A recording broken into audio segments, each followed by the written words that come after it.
Salutations à tous. Ce soir, nous commençons avec un sujet plutôt particulier, l'état d'esprit médiéval qui influence encore subtilement nos vies aujourd'hui.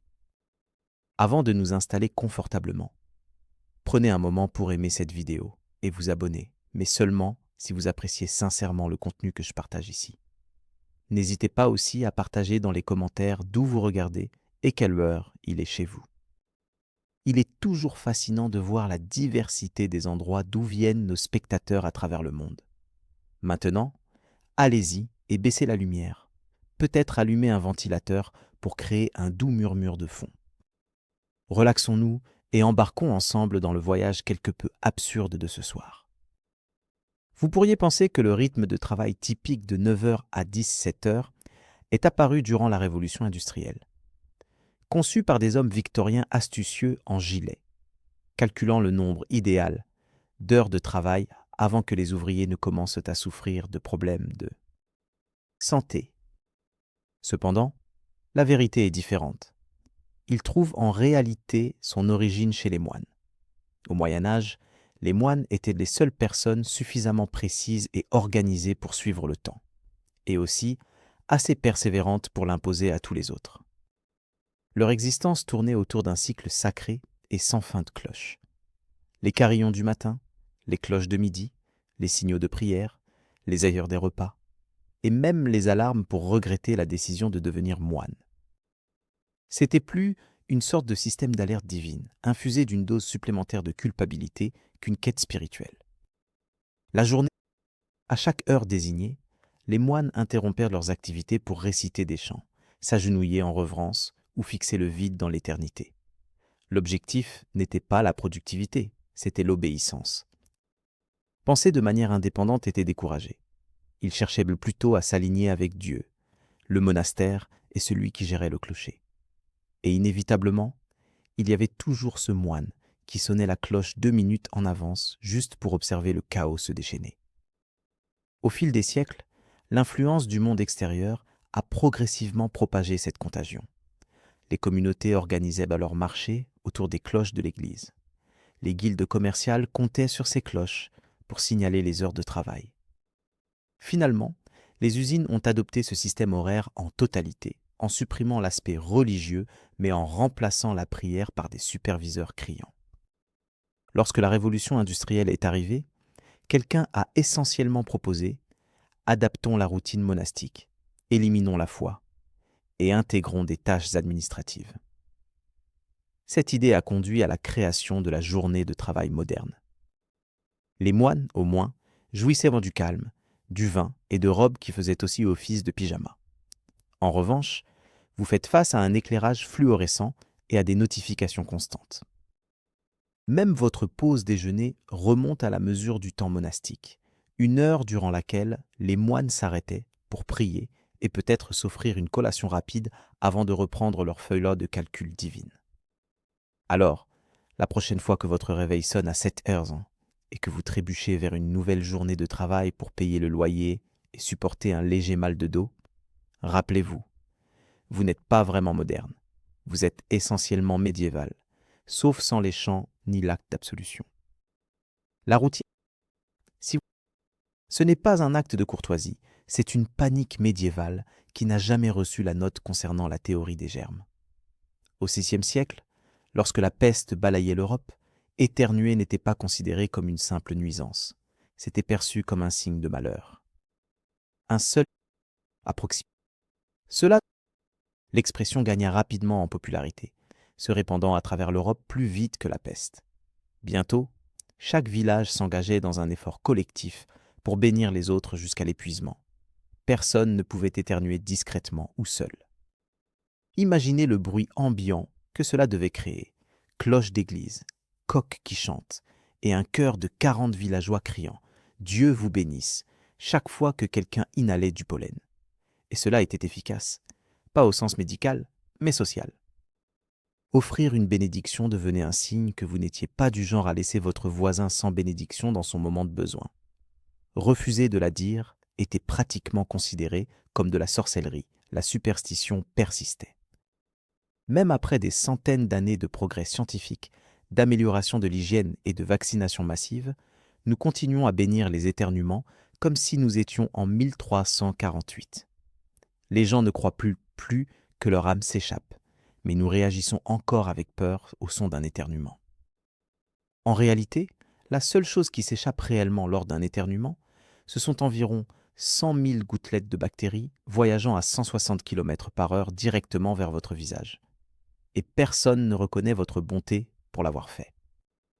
Par conséquent, votre geste n'est pas simplement poli. Vous participez à une illusion collective vieille de plusieurs siècles. Étrangement, ce comportement reste considéré comme une bonne manière. La prochaine fois que vous enroulez des spaghettis ou que vous percez soigneusement un morceau de poulet, souvenez-vous qu'en Europe médiévale, un tel geste aurait pu vous faire passer pour un hérétique. En effet, la fourchette, un ustensile apparemment inoffensif conservé dans votre tiroir à couvert, était autrefois perçue comme un instrument satanique.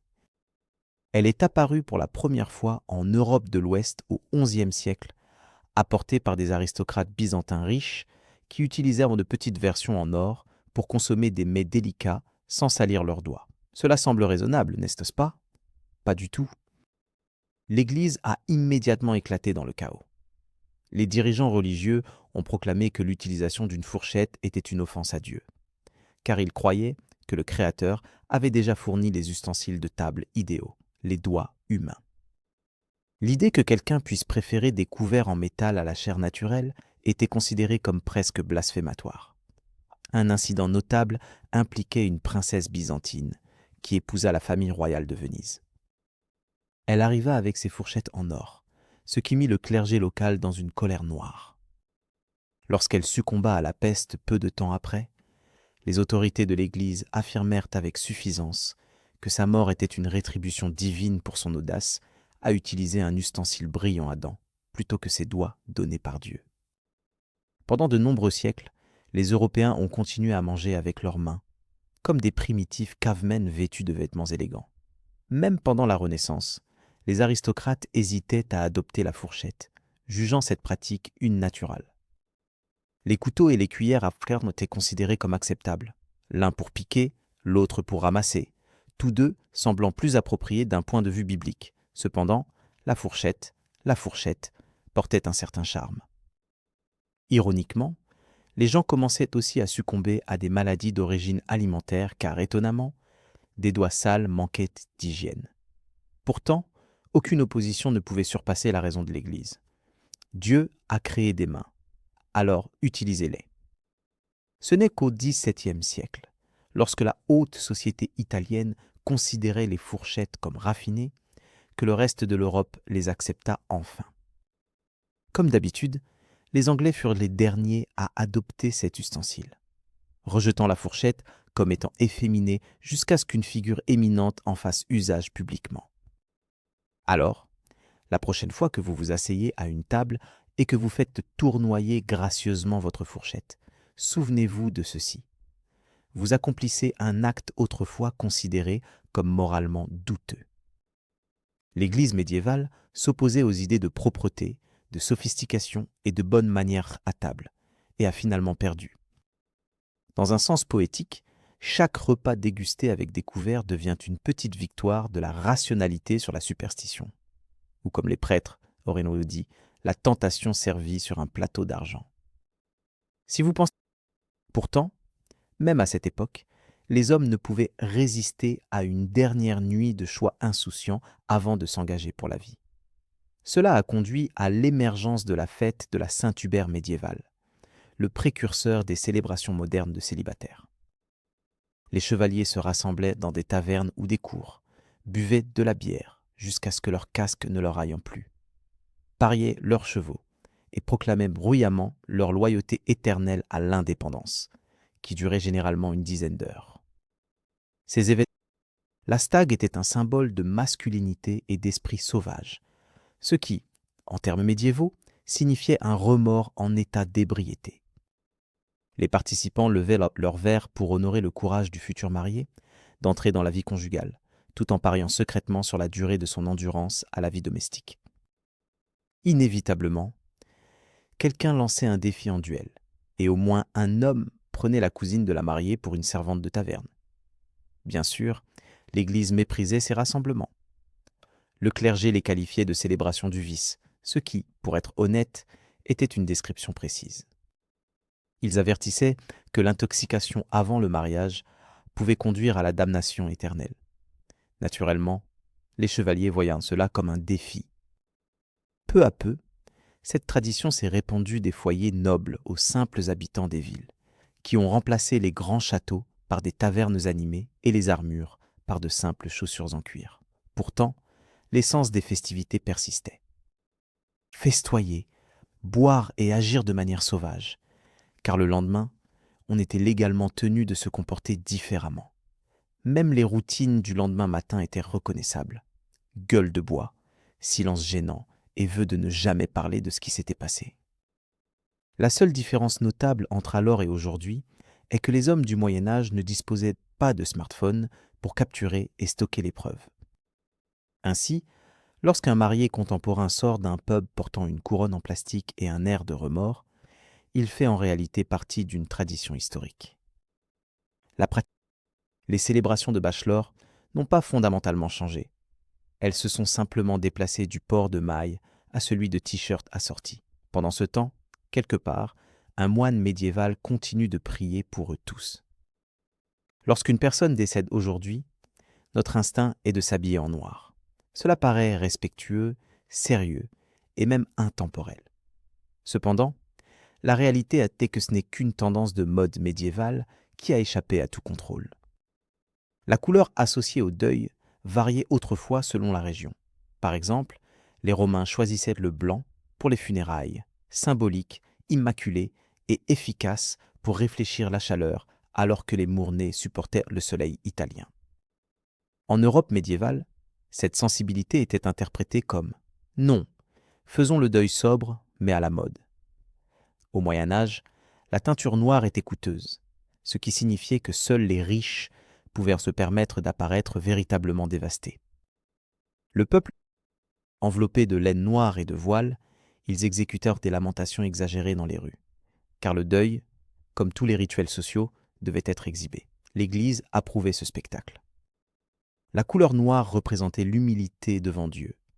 Et pratique, elle faisait aussi paraître l'habillement du clergé plus dévot que languissant. Avec le temps, la tradition de porter du noir lors du deuil s'est étendue à toutes les classes sociales. Car rien ne transmet la pénitence comme des vêtements qui absorbent à la fois la chaleur et la tristesse. Au XIVe siècle, les funérailles en noir étaient devenues la manifestation ultime d'autorité. Les monarques étaient enterrés en tenue noire. Les veuves se vêtissaient traditionnellement de noir. Des cours entières consacraient des années au deuil, dans une tristesse coordonnée. La reine Victoria a plus tard ravivé cette tradition des siècles plus tard, en restant en tenue de deuil pendant 4 décennies, établissant un record de captivité émotionnelle prolongée. Naturellement, la signification de cette couleur a fini par s'éloigner de ses racines religieuses pour devenir simplement une pratique coutumière. Aujourd'hui, nous assistons tous à des funérailles vêtues comme des comptables qui auraient mal classé l'éternité. Une mode dictée par des conventions médiévales qui considéraient le deuil comme une tenue appropriée. Ironiquement, une grande partie du monde n'a pas adopté cette norme. Alors, comme pour toutes les tendances de mode, il n'a jamais vraiment été question d'honorer les morts. Il s'agit plutôt de montrer une manière plus élégante de prouver que vous vous souciez des autres, plus que les autres. Maintenant, la poignée de main, ce geste respecté de politesse contemporaine, de professionnalisme et parfois de transfert bactérien, semble courtois et amical, voire humain.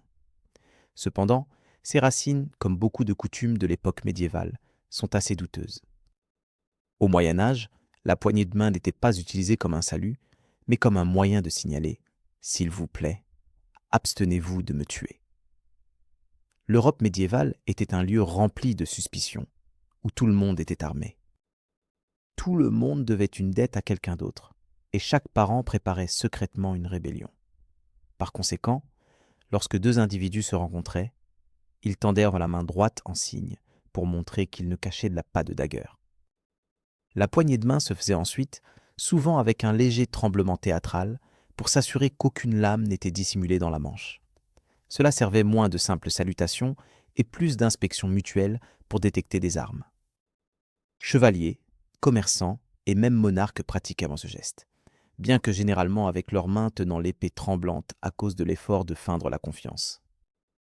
Naturellement, au XVIe siècle, cet acte s'était transformé en un salut formel entre gentlemen, remplaçant les baux et le silence gênant qui accompagnaient souvent les présentations. Il symbolisait l'égalité, exprimant « Nous sommes tous deux des hommes libres, capables de nous faire du mal, mais choisissant de ne pas le faire. » Avançant de quelques siècles, la poignée de main est devenue progressivement une norme dans les milieux professionnels. Les entrepreneurs ont transformé la poignée de main d'une simple stratégie de survie en un geste social coutumier. La même action qui servait autrefois à vérifier qu'aucune personne ne dissimulait une arme facilite désormais la conclusion d'accords de plusieurs millions de dollars, qui, pour être honnêtes, sont simplement l'équivalent moderne des bijoux, mais de manière plus graduelle et accompagnée de conseils juridiques. Même la pandémie n'a pas réussi à l'éradiquer. Les professionnels de la santé nous ont conseillé d'éviter les poignées de main. Mais collectivement, la société a répondu « Non, nous préférons risquer l'infection plutôt que de paraître impolis. » C'est une façon de penser très médiévale, honnêtement. Donc, la prochaine fois que quelqu'un serre votre main avec une fermeté excessive lors d'une réunion, gardez à l'esprit ce qu'il essaie vraiment de transmettre. Je viens en paix. Pour l'instant. La poignée. Si l'on vous a déjà dit de garder la bouche fermée en mâchant, de ne pas parler pendant les repas, ou d'arrêter de lécher le couteau, félicitations. Vous pratiquez des compétences de survie anciennes développées par des sociétés médiévales fatiguées de mourir à cause du dîner. Vous voyez, l'origine des bonnes manières à table n'était pas motivée par le désir de paraître raffiné. Au contraire, elles sont apparues parce que les expériences culinaires médiévales étaient plutôt répugnantes. Imaginez une longue table en bois couverte de rainures graisseuses, essentiellement des assiettes comestibles fabriquées à partir de pain rassis, avec tout le monde partageant le même couteau, le même bol et utilisant ses doigts. Les ustensiles personnels n'existaient pas. Au lieu de cela, les gens comptaient sur l'espoir. Les serviettes étaient également absentes. La coutume dominante était d'essuyer ses mains sur le chien ou le voisin le plus proche. Même les moines se plaignaient que les invités essuyaient leurs doigts graisseux sur des textes sacrés. Et bien sûr, des publications telles que le Livre de l'homme civilisé donnaient des conseils sur la bienséance, notamment en recommandant de ne pas se gratter pendant le repas, d'éviter de se moucher sur la nappe ou de ne pas inspecter ses dents avec un couteau. Ce étaient des directives pratiques, car elles n'étaient pas de connaissances courantes à l'époque. La classe supérieure a rapidement transformé l'hygiène personnelle en un marqueur de statut social. Alors que, à l'époque de la Renaissance, le repas était passé d'une nécessité de survie à une mise en scène. Les banquets devenaient moins une question de subsistance et plus une vitrine de la civilité, montrant que l'on n'était pas un sauvage. C'était comme la culture d'Instagram, mais dans les tranchées. Pourtant, Cependant, vous vous poussiez jusqu'à ce que votre corps ne puisse plus continuer. Ensuite, vous vous poussiez un peu plus loin.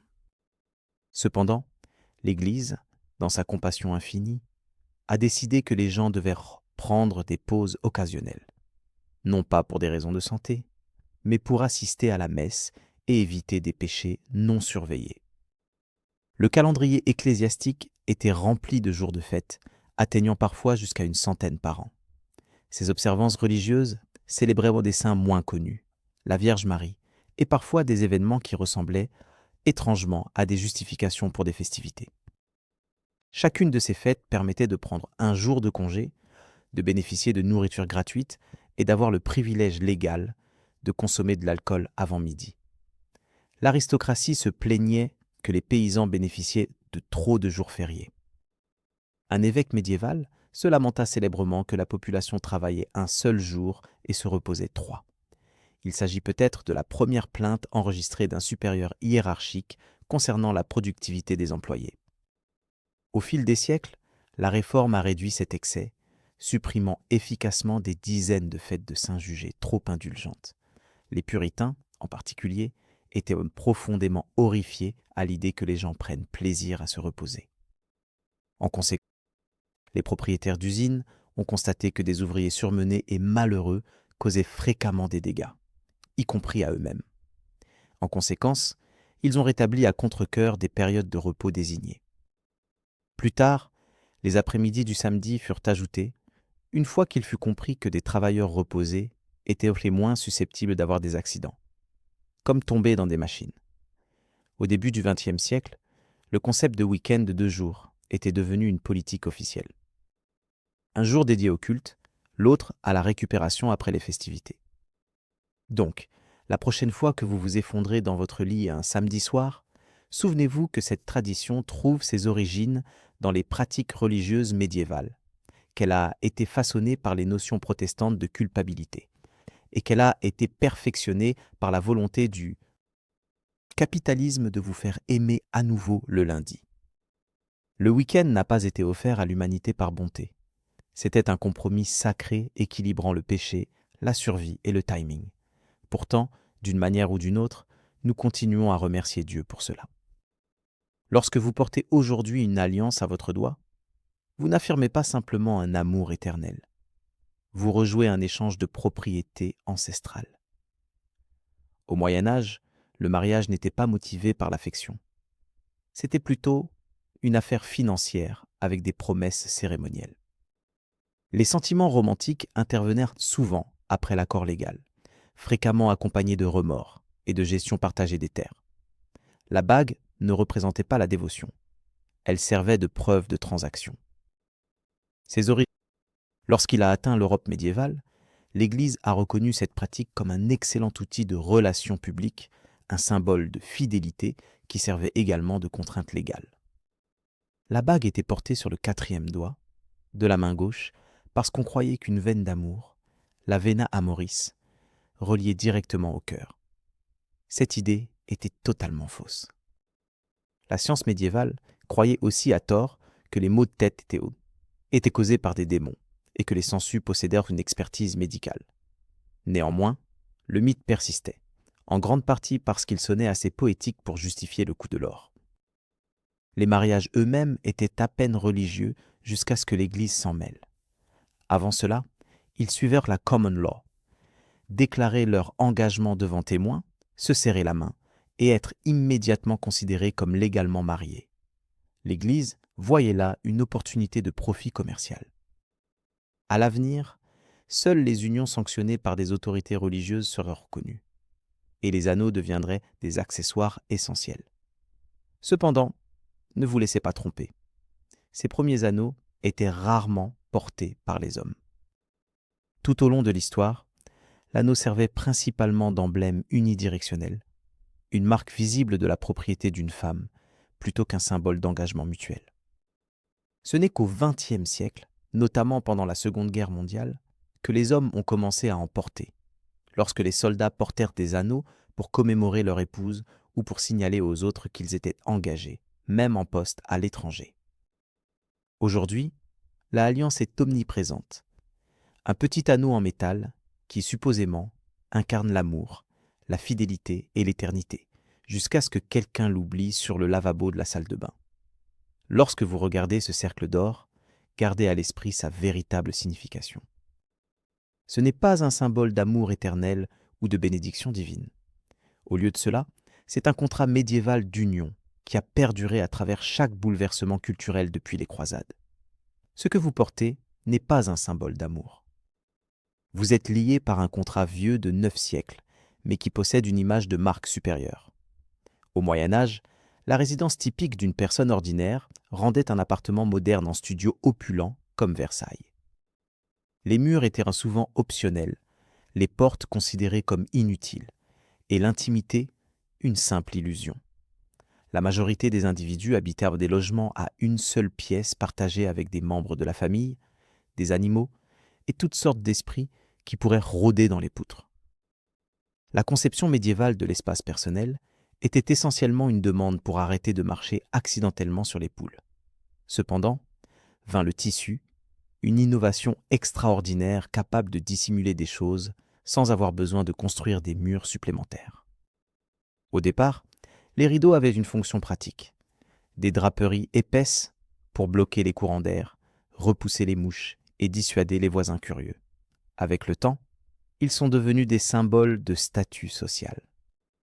Les nobles commencèrent à suspendre de lourds rideaux brodés autour de leur lit, non seulement pour se réchauffer, mais aussi pour préserver leur dignité.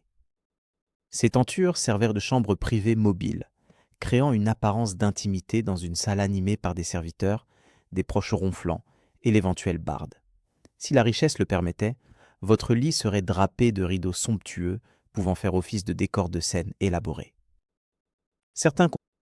Il semble que les invités partagèrent souvent la même chambre, parfois même le même lit. Donc si vous aviez besoin de changer de vêtements, de prier ou d'avoir une crise émotionnelle, les rideaux étaient votre seule barrière. Finalement, les paysans s'en rendirent compte et commencèrent à utiliser tous les morceaux de tissu qu'ils pouvaient trouver pour diviser leurs espaces de vie. Suspendre une couverture entre soi et une porcherie ressemblait soudain à une touche de luxe. Les rideaux devinrent alors la version médiévale des écouteurs anti-bruit, principalement symboliques et quelque peu efficaces. Avec le temps, l'idée de vie privée gagna en popularité en tant qu'objectif social. À la Renaissance, nous tirons nos rideaux la nuit comme si nous nous protégions de l'Inquisition, et non de la lueur d'un lampadaire voisin. Nous investissons dans des rideaux occultants, des voilages isolants et des écrans de confidentialité. Preuve que nous avons amélioré le matériau, mais pas la suspicion sous-jacente. Donc, la prochaine fois que vous fermez vos rideaux avant de dormir, pensez que vous recréez un rituel médiéval destiné à se protéger du jugement, des commérages et du froid de la nuit. La principale différence est que vos voisins ne vous regardent probablement pas. Lorsque vous entendez l'expression « Dieu sauve le roi », vous pensez probablement à la fierté nationale, à un hymne solennel chanté par des citoyens loyaux.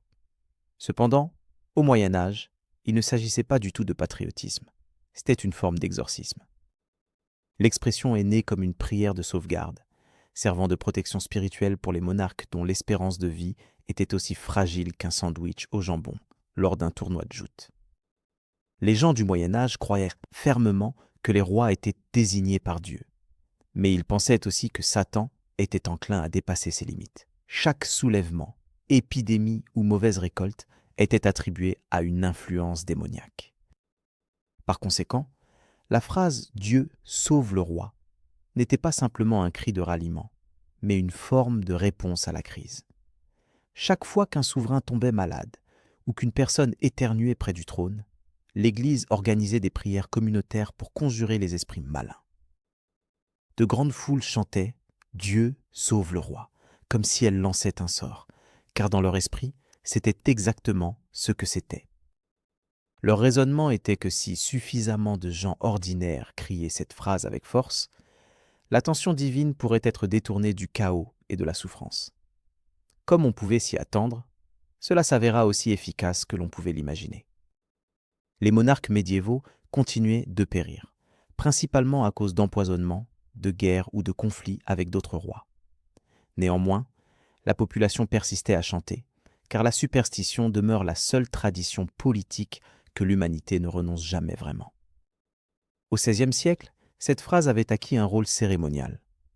Elle était prononcée lors des services religieux, des parades royales et des efforts frénétiques pour montrer leur loyauté.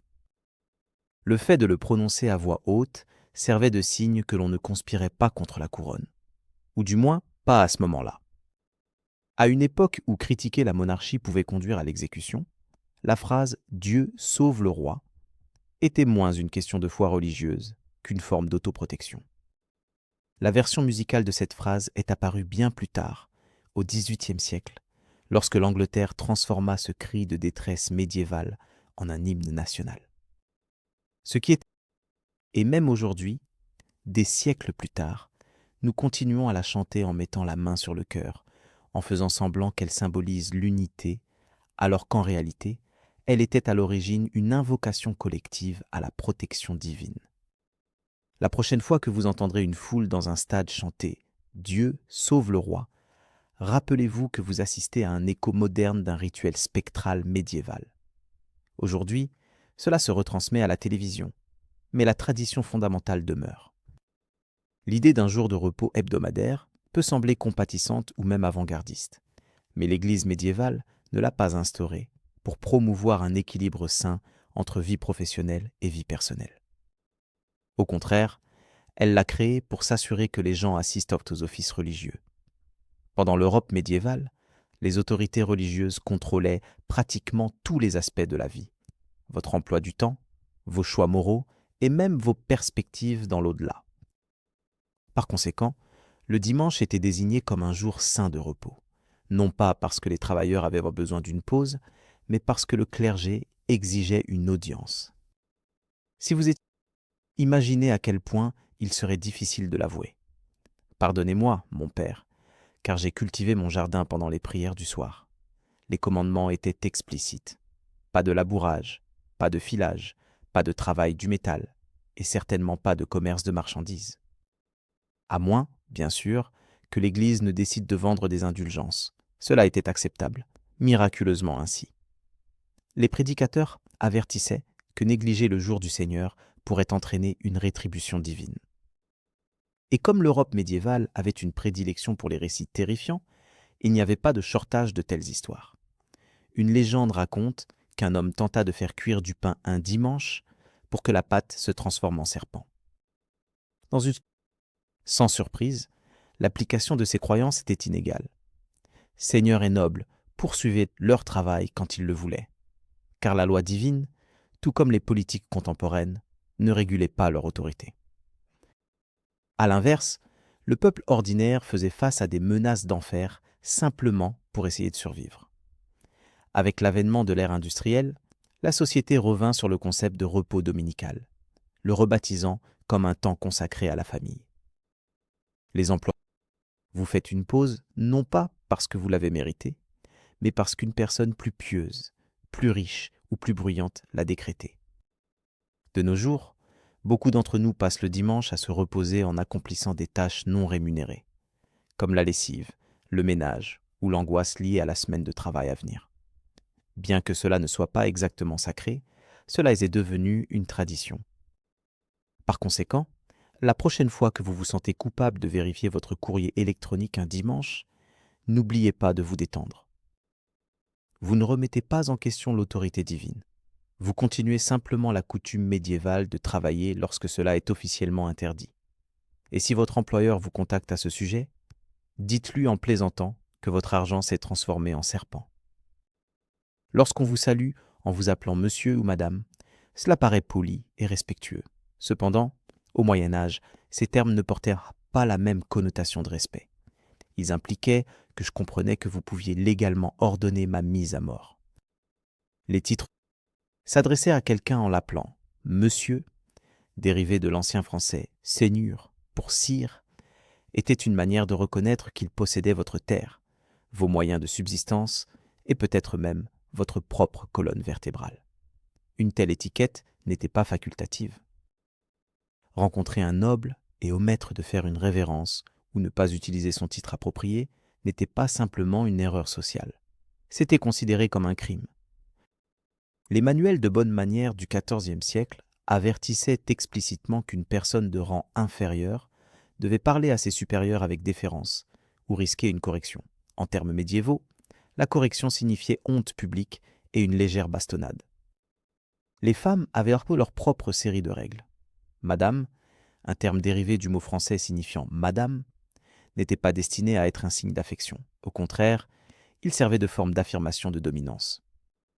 Cela indique les titres de noblesse comme fifth et sœur, ainsi que des termes comme mom, ont progressivement descendu dans la hiérarchie sociale jusqu'à devenir de simples expressions de politesse. Dans l'usage contemporain, nous appliquons ces termes aux caissiers, aux clients ou aux personnes qui obstruent les allées des supermarchés. Les Américains ont tendance à les utiliser pour paraître courtois, tandis que les Britanniques les emploient souvent pour projeter un sentiment de supériorité. Dans les régions du Sud, des termes comme sœur et mom peuvent avoir une large gamme de significations. allant du respect sincère à l'équivalent verbal d'une gifle, selon le ton employé. Cela illustre l'évolution de la langue au fil du temps. L'obéissance féodale s'est transformée en service client. Donc, la prochaine fois que quelqu'un vous salue en vous appelant sœur ou comme mom, gardez à l'esprit que vous venez d'être traité comme un seigneur médiéval. Vous n'avez pas acquis cette autorité. Elle a simplement été héritée à travers le vocabulaire. Lorsque vous utilisez ces termes vous-même, vous ne faites pas preuve de politesse. Au contraire, vous rejouez la hiérarchie féodale avec de meilleures manières, mais de plus mauvais pourboires. Si vous avez déjà fait la queue pour obtenir un permis, rempli un formulaire nécessitant 3 signatures supplémentaires ou envoyé un courriel simplement pour faire un suivi, vous faites l'expérience d'une tradition remontant au Moyen Âge. La bureaucratie, la méthode préférée de l'humanité pour sembler organisée tout en ne réalisant rien, est née à l'époque médiévale. Auparavant, les monarques ne pouvaient pas gouverner leur royaume sans assistance. Ils comptèrent sur des individus instruits capables de documenter les obligations fiscales, la propriété foncière et les exécutions récentes. Ainsi sont apparus les premiers scribes. Ces hommes, vêtus de robes et équipés de plumes, d'encre et d'un talent presque surnaturel pour prolonger de petites affaires, jouaient un rôle crucial. L'Église a perfectionné cet art. Chaque offrande, péché, confession et miracle devait être soigneusement enregistré, estampillé et conservé en 3 copies. Les monastères médiévaux servèrent de premiers centres administratifs. De petites pièces éclairées à la bougie abritaient des apprentis non rémunérés, appelés novices. Leur calligraphie était impeccable, mais leur enthousiasme faisait défaut. Au XIIe siècle, les administrations royales commencèrent à adopter une tenue systématique des registres. Les monarques d'Angleterre employaient de nombreux scribes chargés de documenter chaque vache, clôture et personne dans le royaume. Cet effort aboutit à la création du livre de bord du dôme, considéré comme la première base de données connue dans l'histoire. Bien qu'il fût quelque peu moins efficace en termes de recherche, son but était d'apporter de l'ordre au royaume. En réalité, il servait principalement à organiser le chaos. Peu après, des gouvernements à travers l'Europe imitèrent ce concept. Si une entité existait, elle devait être enregistrée officiellement. Les conflits de propriété donnaient lieu à des documents plus longs que les registres de mariage. Les actes de naissance, de décès et les paiements d'impôts nécessitaient tous des signatures, des sceaux et des témoins. Perdre une telle documentation revenait presque à commettre une trahison. La véritable brillance de la bureaucratie médiévale résidait dans sa capacité à se créer des emplois à elle-même. Chaque loi exigeait une documentation, ce qui nécessitait à son tour un secrétaire. Chaque secrétaire devait être supervisé par un autre scribe pour vérifier leur écriture. Cela créait un système entièrement auto-entretenu, un cycle basé sur le papier, alimenté uniquement par la frustration. En avançant jusqu'à aujourd'hui, peu de choses ont changé. Alors, la prochaine fois que vous serez coincé à attendre en ligne ou à remplir un formulaire demandant les mêmes détails plusieurs fois, rappelez-vous que vous participez à une tradition qui dure depuis plus de 1000 ans.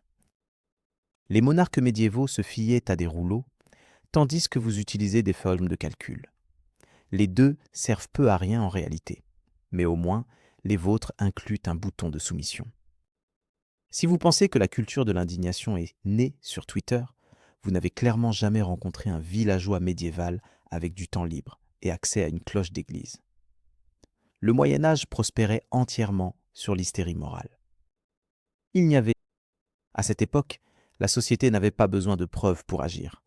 Quelqu'un devait être tenu responsable.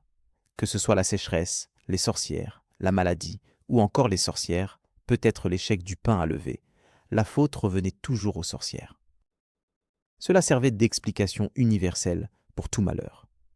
Lorsqu'aucune sorcière ne pouvait être trouvée, on ciblait facilement les hérétiques ou les étrangers. L'Église promouvait cette mentalité avec une efficacité implacable. La peur et la panique augmentèrent la fréquentation des églises, car convaincre les gens que les péchés provoquaient des pestes ou que l'hérésie causait des tremblements de terre, entraînait des dîmes plus élevées. C'était comme une collecte de fonds médiévale visant une intervention divine. Les inquisiteurs parcouraient villages et campagnes, traquant la corruption, ce qui signifiait souvent poser des questions tendancieuses, jusqu'à ce que quelqu'un avoue danser avec le diable. L'hystérie publique devenait aussi une forme de divertissement. Les procès en sorcellerie servaient de rassemblement communautaire. Les participants apportaient souvent des collations. Les mêmes individus qui acclamaient lors des exécutions passeraient plus tard leur matinée à prier pour la miséricorde. C'était un mélange délicat de culpabilité et de divertissement. Et honnêtement, peu de choses ont vraiment changé. Nous avons simplement remplacé la potence par les sections de commentaires en ligne et les torches par des signaux Wi-Fi. Lorsqu'une personne commet une erreur, la foule intervient rapidement. Et le soir venu, c'est une ruée de colère numérique, de supériorité morale et d'accusations vides, sans aucune véritable résolution. Le schéma reste le même, seulement avec une orthographe améliorée. Au Moyen Âge, la peur maintenait l'ordre social. Aujourd'hui, l'anxiété collective est alimentée par des algorithmes qui nous maintiennent engagés. Les deux donnent un sentiment de supériorité morale tout en n'accomplissant rien de tangible. Cette tradition est si durable qu'elle a survécu aux pestes, à l'invention de l'imprimerie et même aux Lumières. Elle continue de prospérer chaque fois que quelqu'un remarque « Je ne peux pas croire que tu aies publié ça ». La Rome de la Renaissance était conçue comme le centre de la sainteté, une métropole où les saints offraient des prières, où les pèlerins versèrent des larmes et où l'illumination divine illuminait chaque ruelle. Cependant, sous la façade ornée de marbre et de fresques, on découvrirait une réalité bien différente. Une ville où le désir exerçait une influence aussi forte que la foi. Les mêmes cloches qui appelaient les fidèles à l'église annonçaient aussi, sur une ville enivrée par ses propres vices, des nouvelles souvent bien moins saintes. Au début, les tavernes entourant la Piazza Navona grouillaient de clergés qui semblaient avoir oublié ses vœux de chasteté, voire de sobriété. Les aristocrates se pavanant en pourpoint de velours, tandis que les courtisanes se prélassaient depuis leurs balcons, riant aux éclats alors que les cloches de l'église résonnaient. Même là, des moines se livraient à l'alchimie et consacraient plus d'heures à concocter des potions aphrodisiaques qu'à transcrire des textes sacrés. Des religieuses échangeaient secrètement des billets d'amour dissimulés dans les pages des psautiers. Les évêques organisèrent des banquets qui feraient rougir même les empereurs païens, avec des ponts rôtis, des artistes danseurs et un vin qui coulait à flots sans fin. Au cœur de ce chaos se trouvait le Vatican lui-même, censé être le bastion de la moralité. Pendant la journée, le palais papal était orné de vertus, mais la nuit, ses halls scintillaient de chandelles et de festivités. Les serviteurs affirmaient avoir vu des maîtresses glisser par des portes secrètes et des murmures circulaient à propos de cardinaux ayant plus d'enfants qu'on ne pouvait en suivre. Rome, réputée comme la ville des saints, s'était transformée en une version de la Renaissance de Las Vegas. Si Las Vegas levait des indulgences et citait l'écriture dans le processus, il semblait que personne n'était vraiment choqué par cette contradiction. La tromperie et la prétention étaient devenues un art. Un prêtre pouvait prononcer un sermon sur le désir le matin, rendre visite à sa maîtresse plus tard dans la journée, et le soir, commander un portrait de la Vierge Marie qui lui ressemblait étrangement. C'était une époque où la sainteté était exhibée comme des bijoux, brillants au soleil, mais ternis dans l'obscurité. Rome se proclamait la ville éternelle. Cependant, à l'apogée de la Renaissance, le Vatican ressemblait moins à un monastère qu'à une cour royale, avec ses intrigues, sa fierté et ses scandales pouvant rivaliser avec n'importe quel feuilleton télévisé. Le pape n'était pas simplement l'envoyé de Dieu sur terre, il figurait souvent parmi les figures les plus riches et influentes d'Italie, et parfois parmi les plus corrompus. Cela était particulièrement évident durant le règne des soi-disant playboys papaux. Des hommes, il a officiellement eu au moins 8 enfants. Officieusement, Rome elle-même semblait avoir perdu le compte.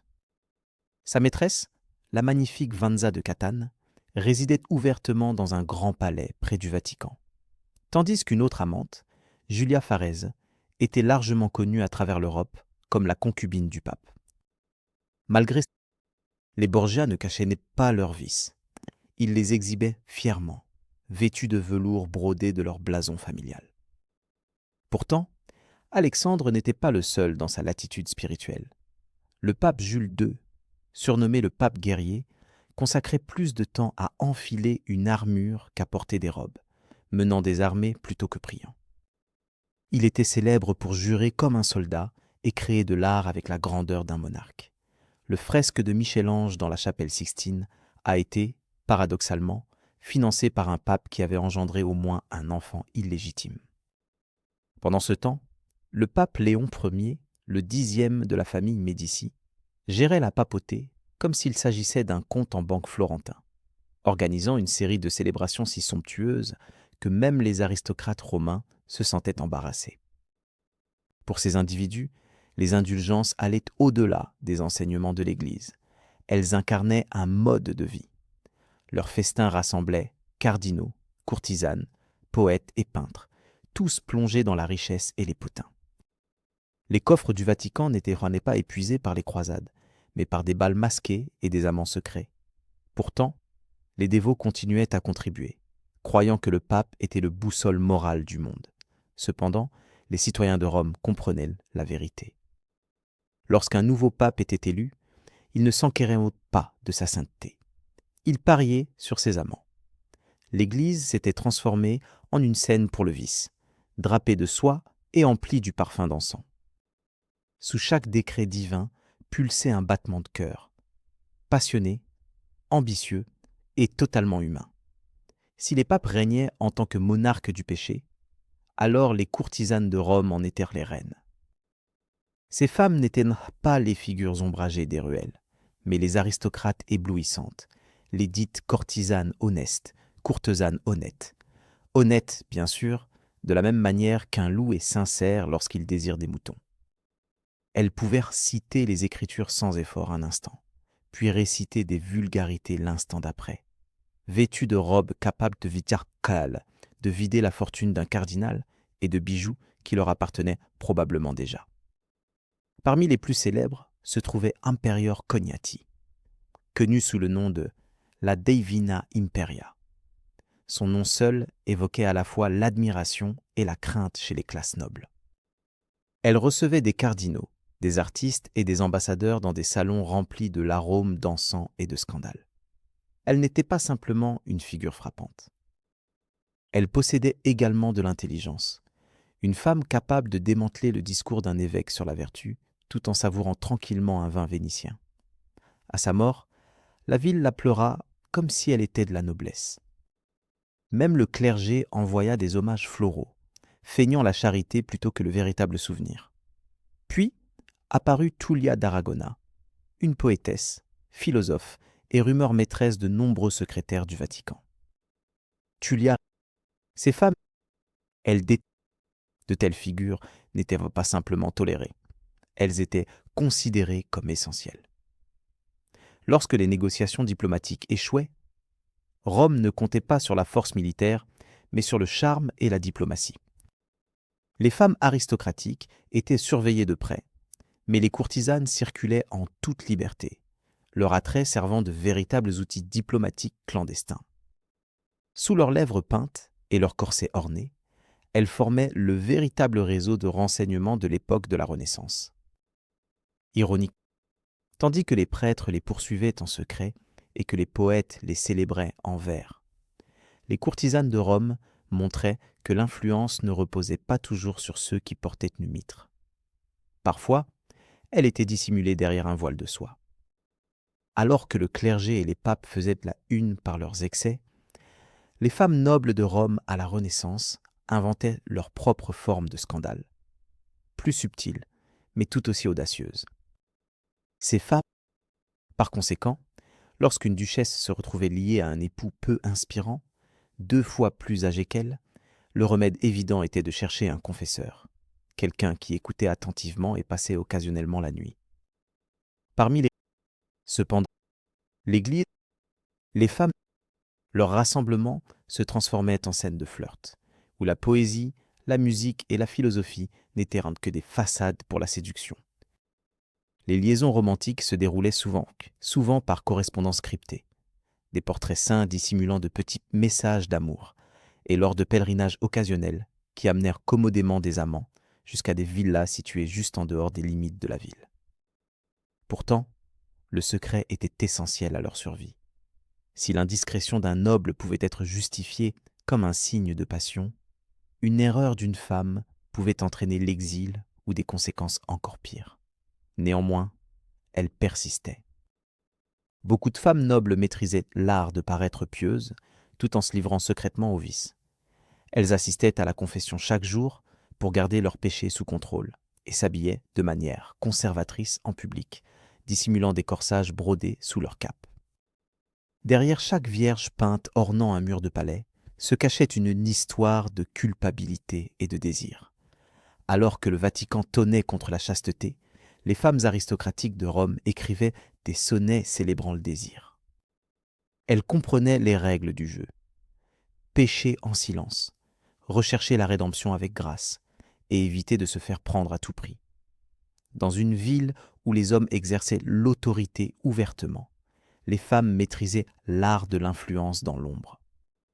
Souvent, sous couvert d'inspiration divine, peintres et sculpteurs décorèrent les chapelles avec des visions qui penchaient davantage vers le corporel que vers le céleste.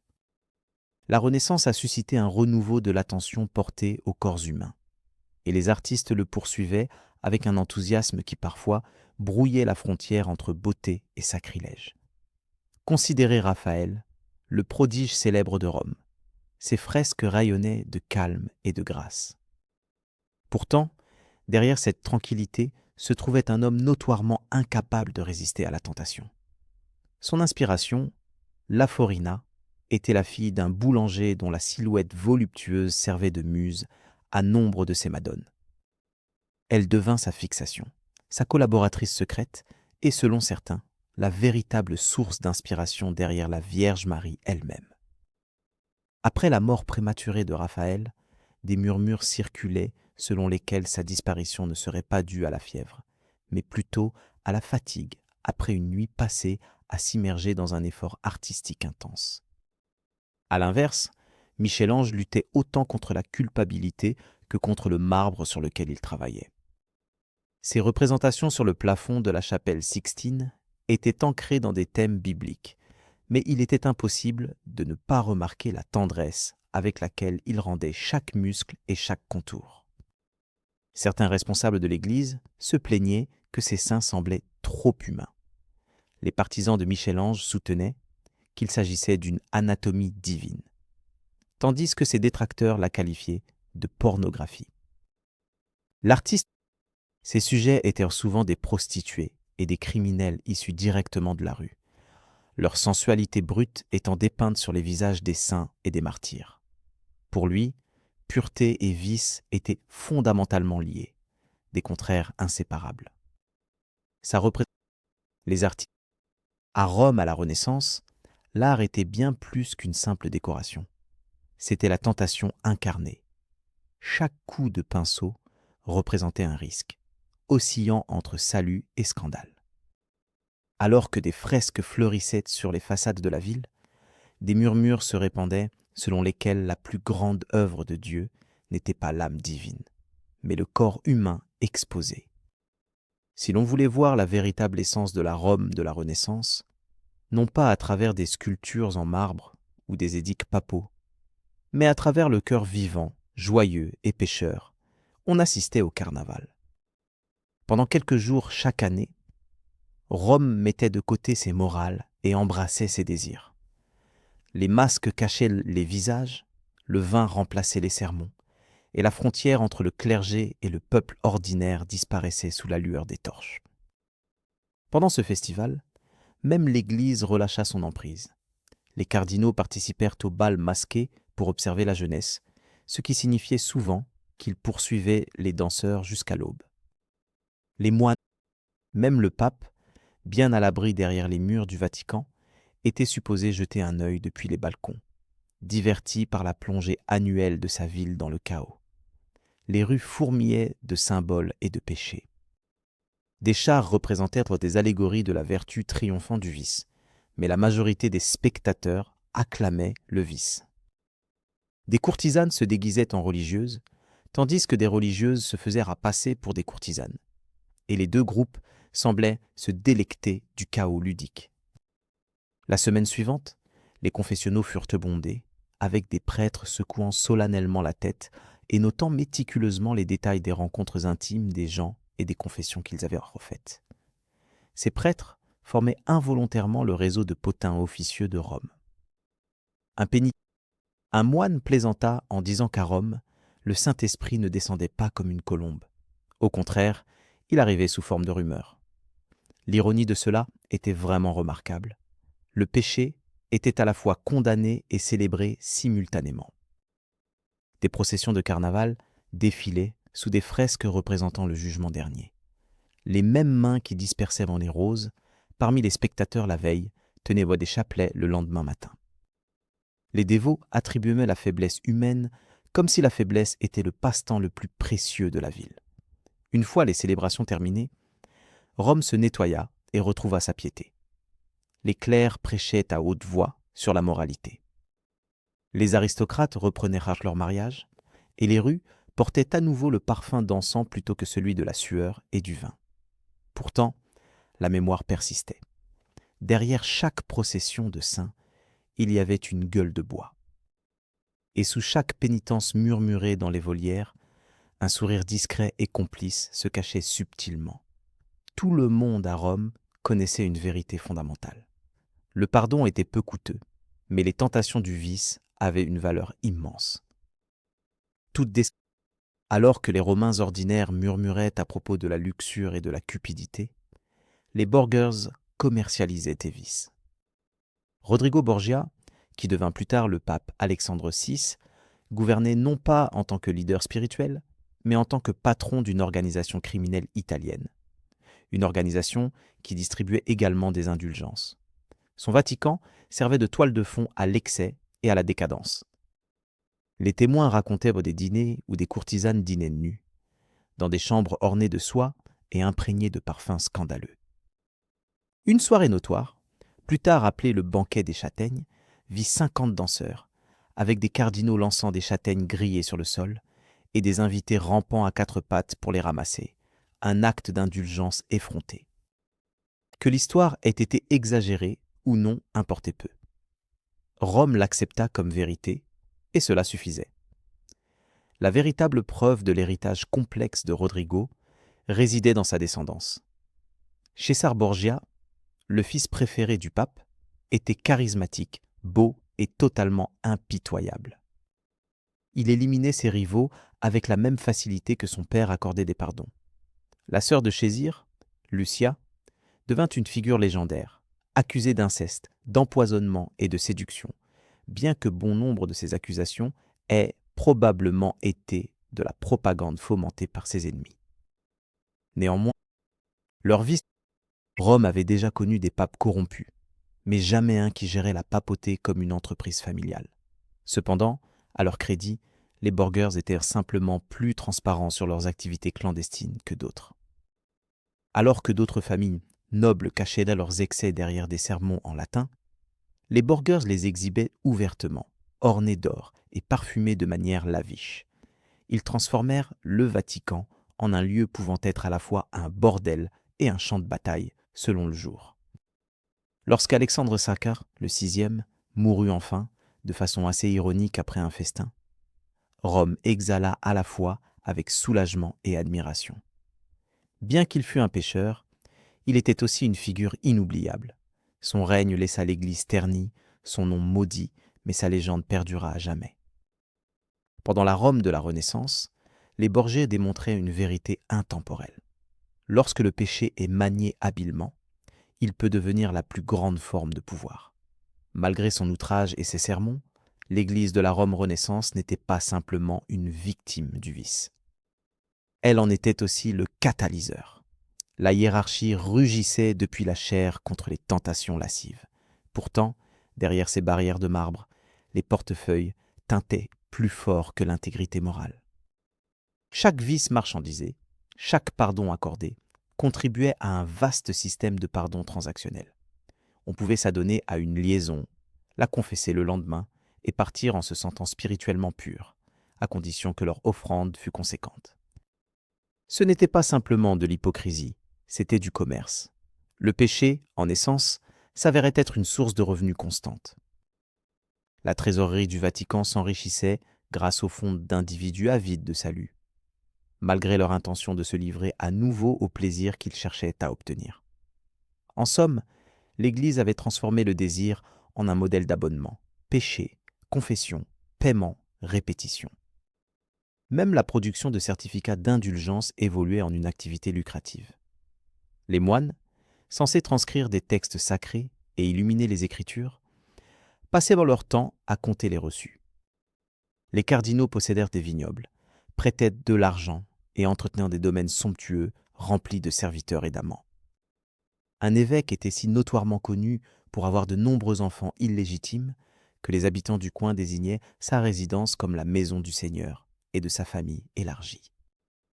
Pourtant, ces mêmes membres du clergé menèrent des inquisitions et des tribunaux moraux, condamnant les paysans pour des péchés qui étaient devenus presque une tradition au sein de l'Église. Lorsque les appels à la réforme commencèrent à émerger, des préoccupations murmurées selon lesquelles l'Église avait perdu son essence spirituelle, ces voix furent rapidement étouffées ou expulsées. Accusés, même les fidèles dévots commençaient à sourire en entendant les prêtres lancer des avertissements sur la tentation.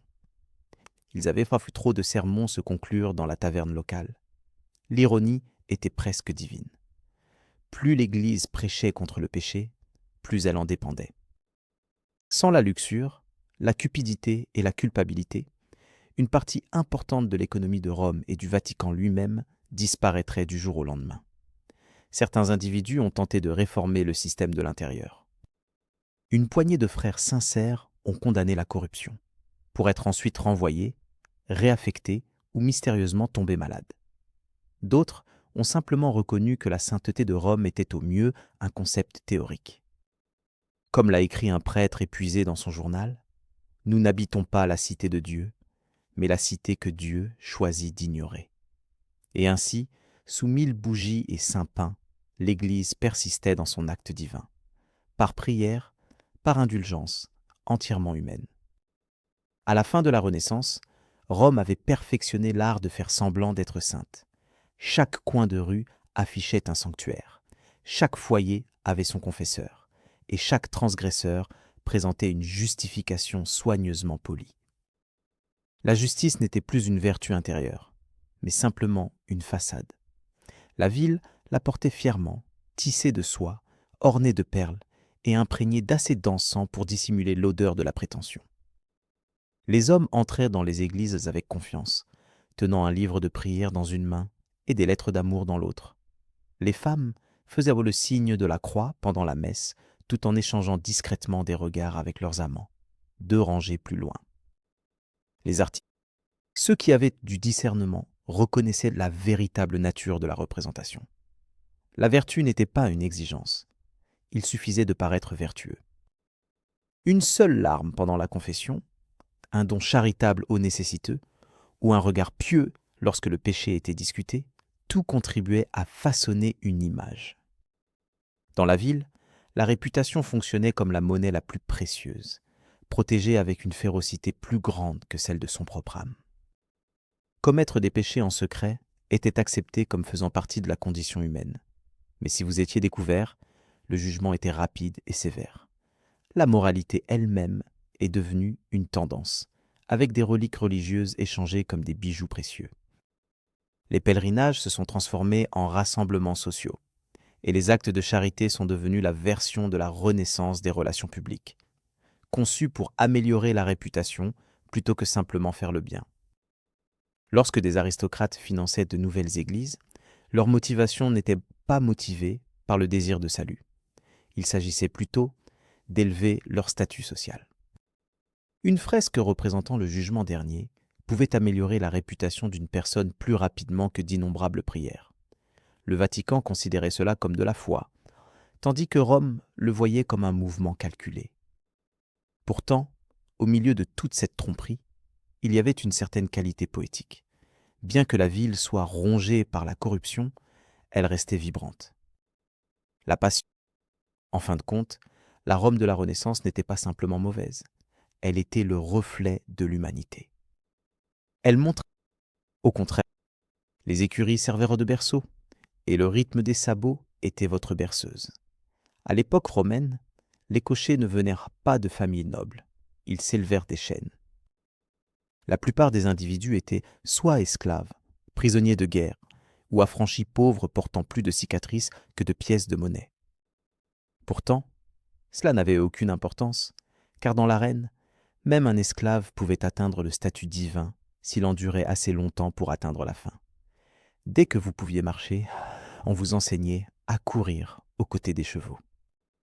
Ils étaient vos seuls instructeurs, impatients, puissants et implacables. Les entraîneurs criaient des ordres, fouettaient avec des fouets et livraient les vérités dures que chaque garçon redoutait d'affronter. Le sable absorbait votre sang avant même que les spectateurs ne se souviennent de votre nom. Néanmoins, vous ignoriez les avertissements. Votre désir était plus fort que votre peur. Chaque jour commençait avant l'aube. Vous racliez le fumier, brossiez les crinières et transportiez des seaux jusqu'à ce que vos bras tremblent d'épuisement. Lorsque les entraîneurs étaient hors de vue, vous vous glissiez sur la piste abandonnée, ressentant le silence du cirque comme s'il vous observait. Vous imaginiez les gradins bondés de milliers de Romains criant, huant et misant tout ce qu'ils possédaient sur votre victoire ou votre défaite. Votre motivation n'était pas la foi, c'était la fierté mêlée à l'espoir que, pendant quelques instants brillants, toute Rome vous assisterait. Le Circus Maximus servait de cœur pulsant de l'Empire, surpassant en importance n'importe quel temple et éclipsant n'importe quel débat au Sénat. Avec un public de 200 000 personnes, leurs voix résonnèrent fort à travers les gradins en marbre. Les hommes rugissaient, les femmes s'évanouissaient, et les fortunes changeaient de main en l'espace de seulement 7 tours. Aucune autre arène n'offrait un tel chaos ni un tel honneur. Pendant la nuit, il était incertain si tu périrais sous les sabots martelants ou si tu t'élèverais au-dessus d'eux. La seule certitude était la suivante. Un jour, ton nom serait crié à haute voix. Non comme un serviteur ou un esclave, mais comme le maître de l'arène, le charpentier qui maîtrisait le chaos. Les écuries étaient ton domaine, chaudes, animées et dangereusement proches de la catastrophe à chaque mouvement. Tu te consacrais aux factions, aux équipages de course de Rome, chacun aussi redoutable qu'une légion. Les équipes étaient les bleus, les verts, les rouges et les blancs, 4 couleurs qui divisèrent l'Empire avec plus de passion que la politique ou la guerre. Chaque Romain s'alignait avec un camp, des esclaves dans les tavernes aux sénateurs vêtus de toges. Le cirque était plus qu'un simple divertissement, c'était une forme de culte, et tu étais destiné à en devenir le chef spirituel. Ton parcours commença comme palefrenier, une simple ombre parmi les géants. Tu soignais les chevaux jusqu'à ce que tes paumes enflent et forment des ampoules, leur donnais des mélanges d'orge et de vin, et maîtrisais l'art de lire leurs émotions comme un soldat interprète les intentions d'un ennemi. Ces animaux n'étaient pas des créatures ordinaires. Ils étaient... Pourtant, du danger naissait la discipline. Des factions rivales engagées dans le sabotage, boucles lâches, harnais coupés, nourriture empoisonnée, tentaient chacune de déstabiliser l'autre. Un seul faux pas pouvait mettre fin à une carrière ou à une vie. Tu te reposais légèrement, une main près de ton épée et l'autre sur les rênes. Protéger les chevaux signifiait préserver ton avenir. Le Dominus Faconis, ton chef d'équipe, commandait les écuries d'une main de fer, avec un fouet impitoyable. Il t'a appris que compter sur la confiance était un signe de faiblesse, et que l'hésitation pouvait mener à la mort. Il te tapotait l'épaule en disant « Si les chevaux ne te craignent pas, garçon, la foule ne te respectera pas. » Cependant, gouverner par la seule intimidation était insuffisant. Tu devais gagner la loyauté des chevaux, sentir leur cœur battre en synchronisation avec le tien alors que le char avançait à toute vitesse. Cette connexion était ta seule véritable défense. Pendant la nuit, les écuries s'agitèrent de prières murmurées. Les conducteurs traçaient des symboles protecteurs sur le front des chevaux, invoquant Poséidon, le dieu à la fois des chevaux et de la mer. D'autres offraient du vin à Fortuna, la déesse de la chance, car la simple compétence ne suffisait pas. Un essieu cassé, une sangle lâche, un battement de cœur trop tard, l'un de ces incidents pouvait faire écraser ton corps dans le sable avant même que la foule ne réagisse. Pourtant, tu restais, tu résistais à la chaleur, à la transpiration et au danger omniprésent. Parce que chaque tour de l'arène promettait quelque chose de plus enivrant que la liberté ou l'immortalité. Et que vous étiez prêt à brûler dans ces écuries jusqu'à ce que les dieux reconnaissent en votre feu. Votre premier jour sous la pluie n'était pas une course, c'était une lutte contre la peur. Le char semblait plus léger qu'il ne l'était, une structure délicate de bois et de cuir, perchée sur des roues aussi fines qu'un rasoir. Une seule erreur, un faux pas des chevaux, et vous pourriez être entraîné à votre mort avant que quelqu'un n'ait le temps de crier votre nom. Les entraîneurs l'appelaient « apprendre ». Vous le décriviez simplement comme survivre. Chaque matin annonçait de nouveaux exercices. Vous vous entraîniez à rester debout alors que le char sautait sur un terrain accidenté. La pluie ne tombait pas dans vos paumes, mais s'accrochait autour de votre taille, vous permettant de contrôler le véhicule avec tout votre corps. Pourtant, si vous perdiez l'équilibre, vous seriez entraîné avec lui jusqu'à être réduit en pulpe. C'était la leçon initiale et la plus brutale. La compétition. Si l'une trébuchait, les autres trébucheraient aussi. Si l'une soudainement s'effarait et s'enfuyait, toutes risquaient la destruction. Tu apprenais à leur murmurer, à les maudire, à les supplier en prière avec eux. Leurs yeux, brillants de feu et de terreur, reflétaient tes propres émotions. Vous ne les commandiez plus, vous deveniez indistinguables d'eux. Les entraîneurs criaient des insultes, brandissaient des fouets et vous congédiaient lorsque vous échouiez. Un vieux vétéran, partiellement sourd et quelque peu dérangé, vous disait qu'un vrai champion ne cligne jamais des yeux pendant un crash. Il vous avertissait que vous verriez des éclats voler, du sang jaillir, des crânes se fissurer. Mais si vous clignez des yeux, gamin, vous manquerez votre chance de vraiment vivre. Il n'avait pas tort. Pour imiter le spectacle, il vous libérait dans des courses simulées remplies de poussière, de cris et de chaos. Des adversaires entraient en collision avec les roues de votre char, cherchant à les briser. Vous avez appris à manier votre fouet non seulement contre les chevaux, mais aussi contre vos coéquipiers, frappant leurs bras ou leur visage. Il n'y avait aucune règle lors de l'entraînement, car l'arène elle-même n'en avait pas. La leçon essentielle était de survivre. À la tombée de la nuit, vos muscles criaient, vos mains saignaient, et votre cœur battait comme un tambour de guerre.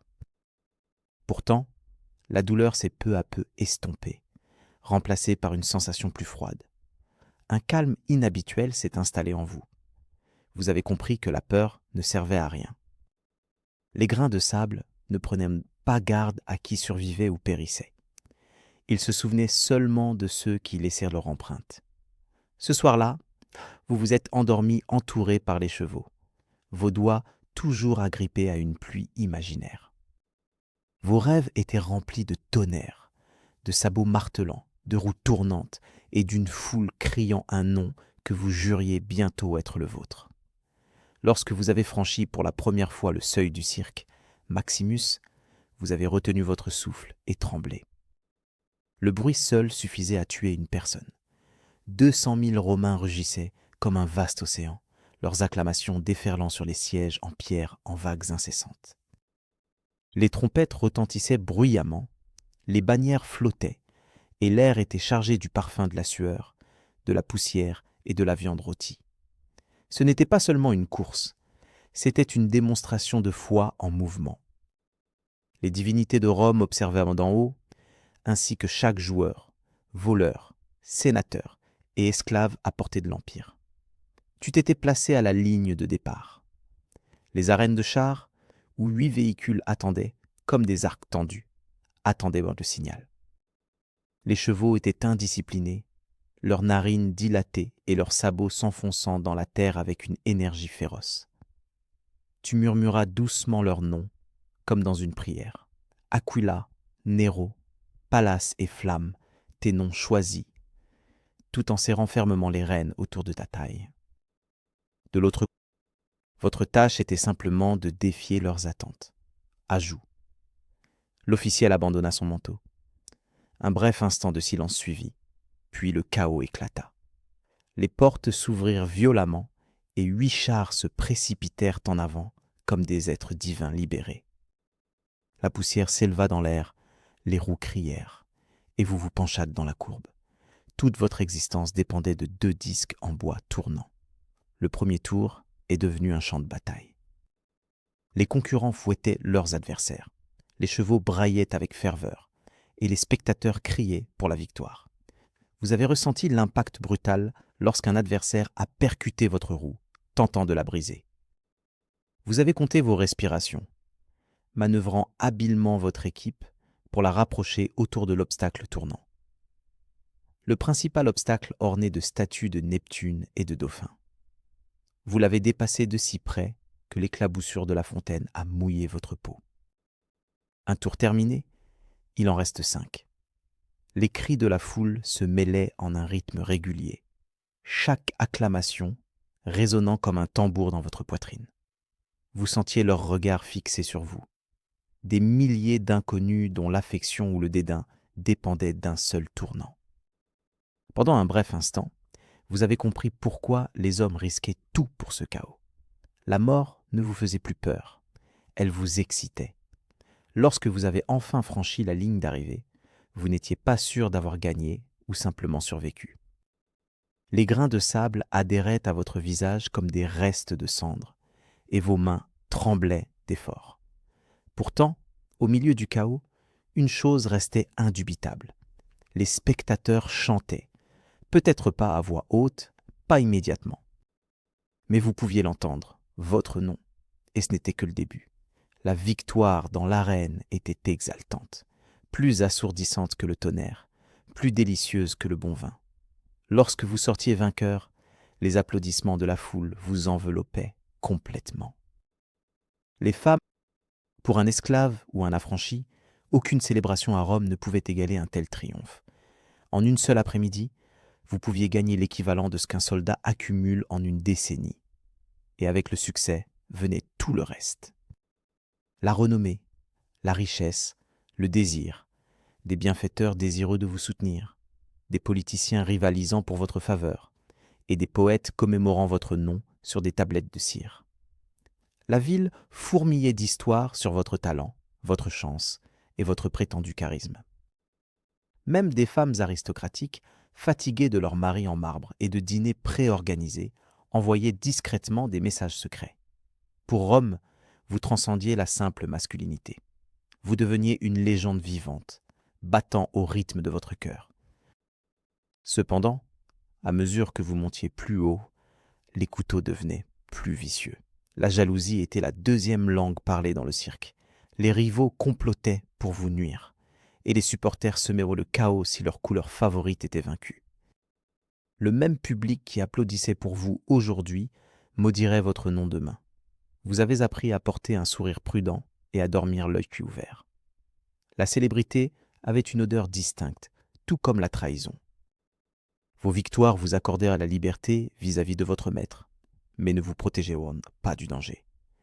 Les véritables hommes libres pouvaient concourir sous leur propre nom, et beaucoup le faisaient jusqu'à leur fin, pris dans des tempêtes ou écrasés sous des chevaux. Des statues étaient érigées pour les chanceux, mais la plupart étaient brisées et leurs restes enterrés dans des tombes sans marque au-delà des murs de la ville. Chaque course que vous couriez était un pari contre les dieux, qui récompensait rarement 2 fois. Néanmoins, aucun trésor, ni aucune sécurité ne pouvait rivaliser avec le frisson d'être devant les spectateurs. Ta main levée en triomphe, la couronne de laurier pressée contre tes cheveux. Tu levais. Ensuite, tu t'éloignais de la piste, encore tremblant de l'adrénaline, conscient que demain pourrait tout effacer. Pourtant, en soignant tes chevaux et en essuyant la poussière de leur boxe, tu répétais la même promesse que chaque conducteur de char faisait. que je meure rapidement, mais que je meure dans la gloire. Le cœur de Rome ne battait pas pour les empereurs ou les armées. Il palpitait avec des couleurs. Le bleu contre le vert, le rouge face au blanc. Il ne s'agissait pas seulement de factions de course. Elles étaient des tribus, des cultes, des armées alimentées par la ferveur, qui divisaient les quartiers et brisaient la raison. La loyauté envers la ville s'exprimait à travers des teintes vibrantes. Un individu pouvait excuser une insulte dirigée contre sa mère, mais jamais une insulte contre sa faction. En tant que pilote des Bleus, tu portais leurs couleurs comme un bouclier protecteur. Pour les supporters fidèles, tu étais un champion. Pour les Verts, tu représentais l'adversaire. Les admirateurs gravaient ton nom sur les murs des tavernes, composaient des chansons célébrant tes victoires et se disputaient dans des bagarres pour ta réputation. Les factions, le Circus Maximus utilisait sa propre forme de manœuvre diplomatique à travers la rivalité. Des chars endommagés pouvaient déclencher des affrontements dans la rue, tandis que des victoires contestées pouvaient mettre le feu à des quartiers entiers. Lorsque les Verts accusaient votre faction de corruption, le chaos envahissait la ville. En soirée, des torches illuminèrent le forum, et le fleuve Tibre coulait cramoisi de sang factionnel. Même les empereurs regardèrent les factions avec prudence. Elles n'étaient pas seulement des supporters enthousiastes, elles représentaient la force militaire alternative de Rome. Des cochers, comme vous, exercèrent l'influence pour apaiser les tensions ou provoquer davantage de violence. Lors d'une occasion, après une série de vos victoires, l'empereur vous a personnellement invité à dîner dans son palais. Ce geste n'était pas motivé par l'admiration, mais par la prudence. Il visait à s'assurer que votre renommée grandissante renforcerait le trône plutôt que de le menacer.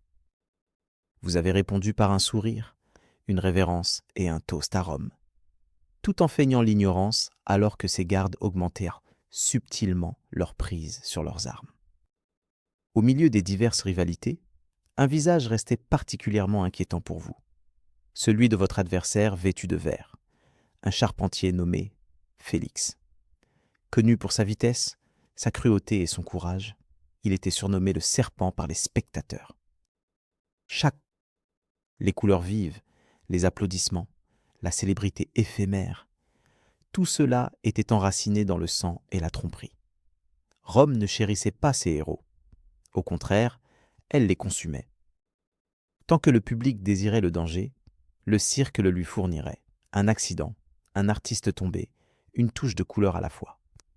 Du point de vue des spectateurs, le spectacle était à couper le souffle, mais du point de vue du char, c'était une boucherie.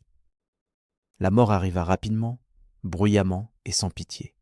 Une roue cassée, un cheval paniqué, l'un ou l'autre pouvait tout finir. Les Romains avaient même un terme pour un tel destin. Naufragium, un navire vraqué. Parce que c'est précisément ce à quoi ressemblait une collision. Le bois craquait comme des vagues déchaînées, des corps projetés dans les airs, et des cris étouffés par le tumulte de la foule. Tu as assisté à la première à l'âge de 16 ans. Le conducteur devant toi a mal calculé le virage autour du Spina. Son volant a effleuré la barrière, la brisant, ce qui a fait tourner sa charrette de manière incontrôlable. Les chevaux se sont cabrés de terreur, le tirant par les rênes, alors que son corps rebondissait sur le sable comme une marionnette brisée. Vous avez développé un œil pour repérer les signaux d'alerte précoce, la légère tremblement dans le pas d'un cheval, le petit vacillement de la roue d'un concurrent, la tension sous-jacente dans les rênes. Vous vous êtes entraîné à réagir plus rapidement que la pensée consciente, à vous fier à votre instinct lorsque la logique menaçait de paralyser. Le cirque punissait sévèrement l'hésitation. Un conducteur de char habile pouvait périr instantanément, tandis qu'un maître apprenait à transformer la mort en complice. Les collisions étaient plus fréquentes près de la méta, autour des poteaux tournants. Les conducteurs se bousculaient pour la voie intérieure, où le triomphe était possible et où le danger rôdait. Tu serrais la courbe si étroitement que tu pouvais sentir le marbre effleurer ton essieu. Si tu driftais trop vers l'extérieur, tu perdrais la course. Si tu tournoyais trop brusquement vers l'intérieur, tu deviendrais partie des débris. Il n'y avait pas de terrain d'entente, seulement le triomphe ou la catastrophe.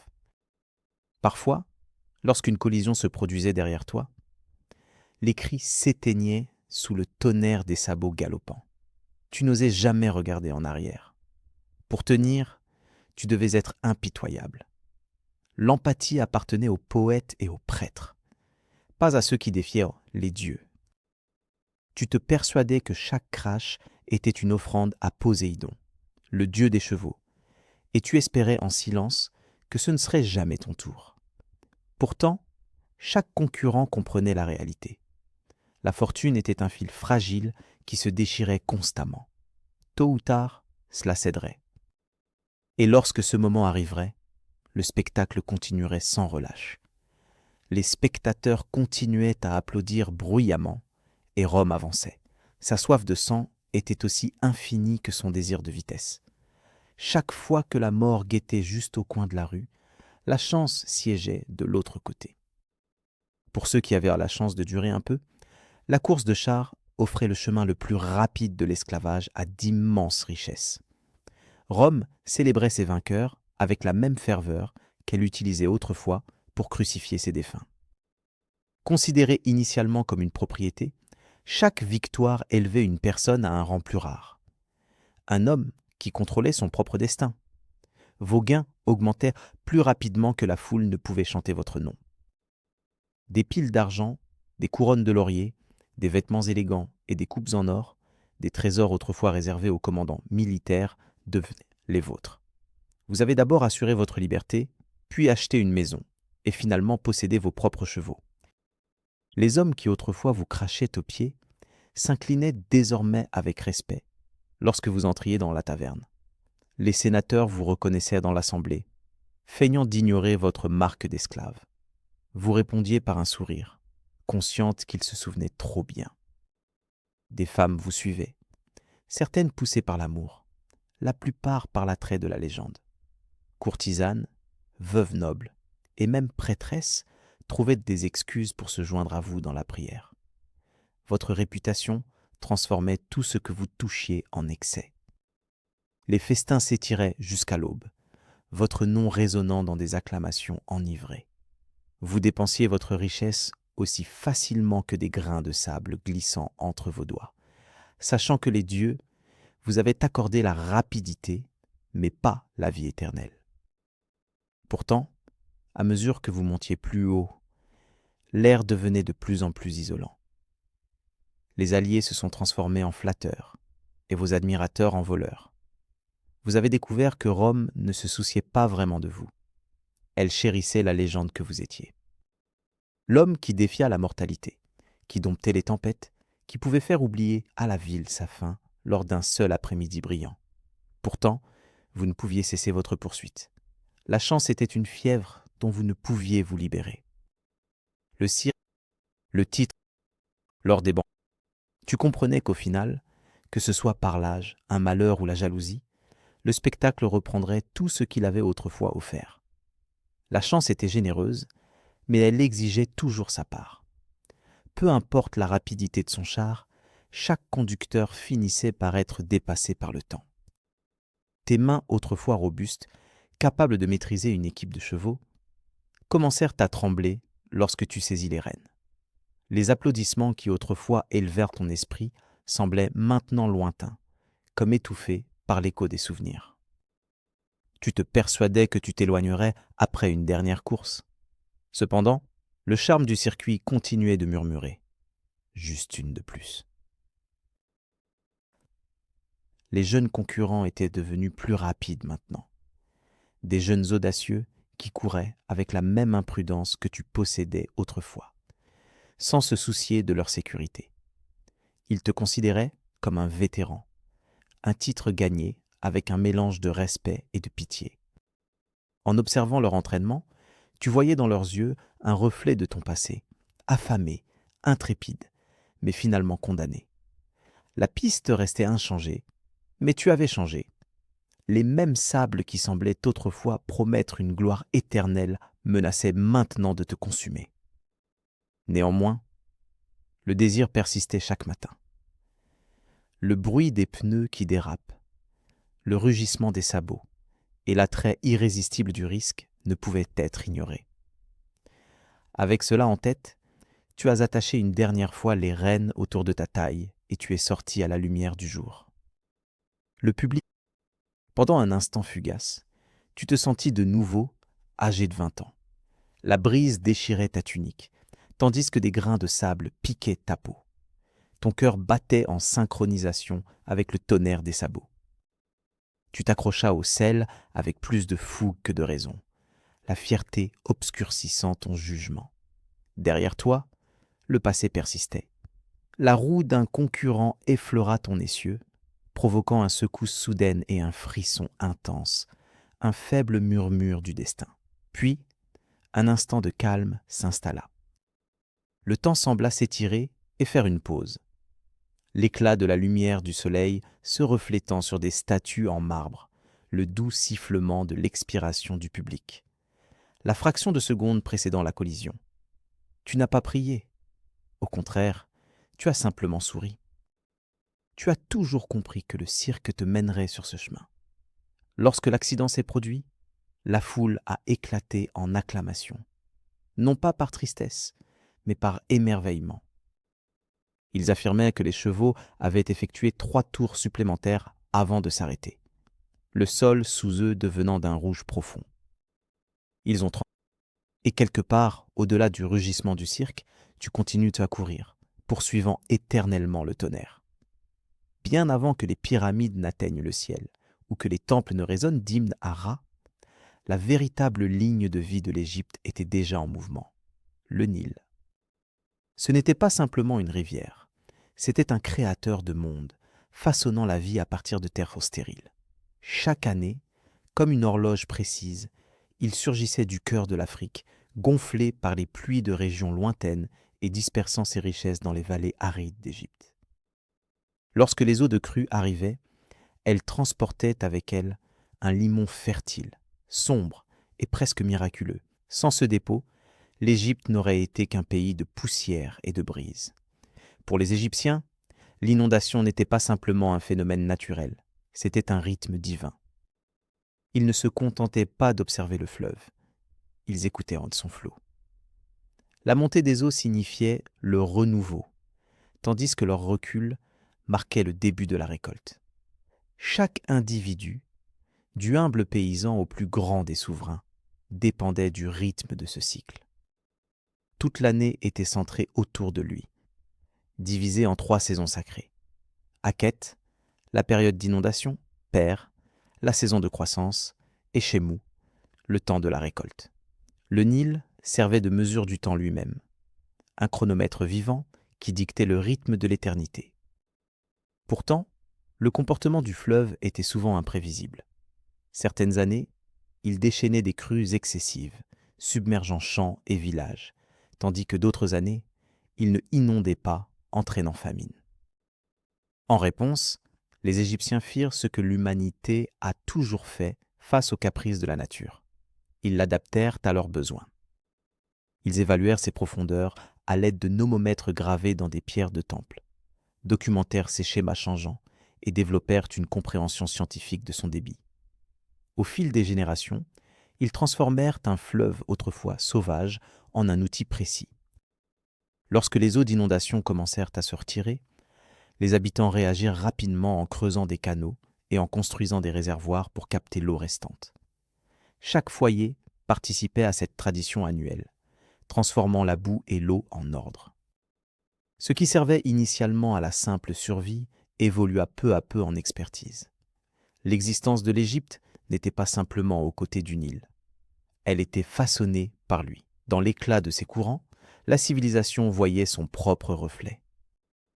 Le fleuve reliait les divinités aux humains, les prêtres aux agriculteurs, la vie à la mortalité.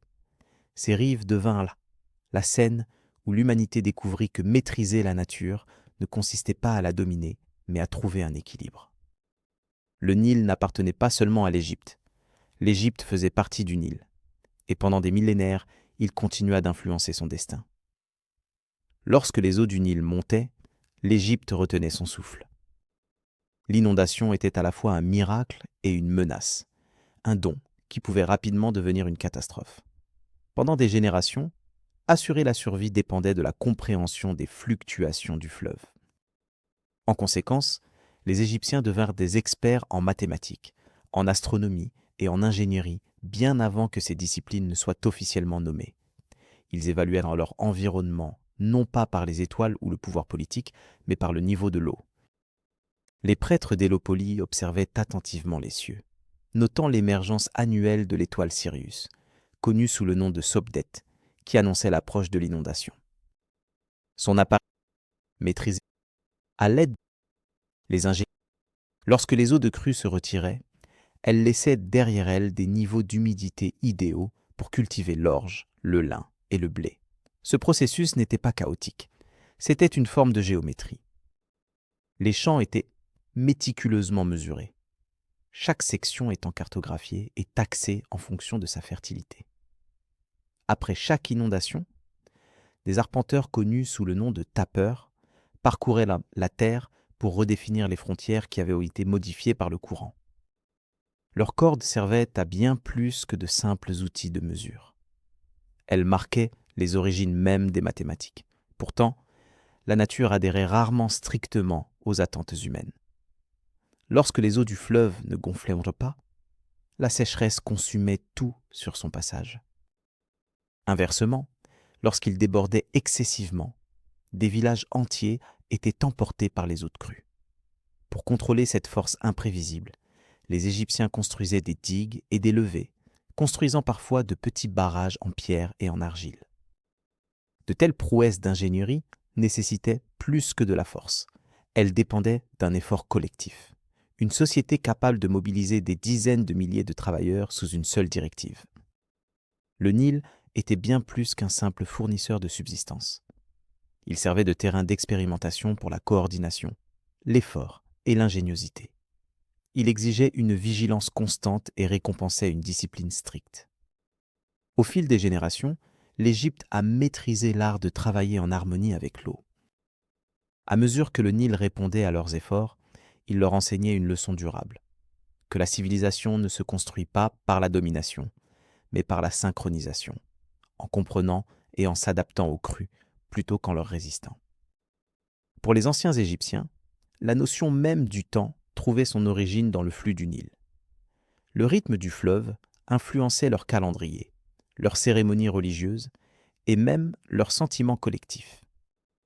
Contrairement à d'autres sociétés qui comptaient les années selon les mouvements des monarques ou les résultats des conflits, le sens du temps en Égypte était ancré dans la montée et la chute des eaux du fleuve.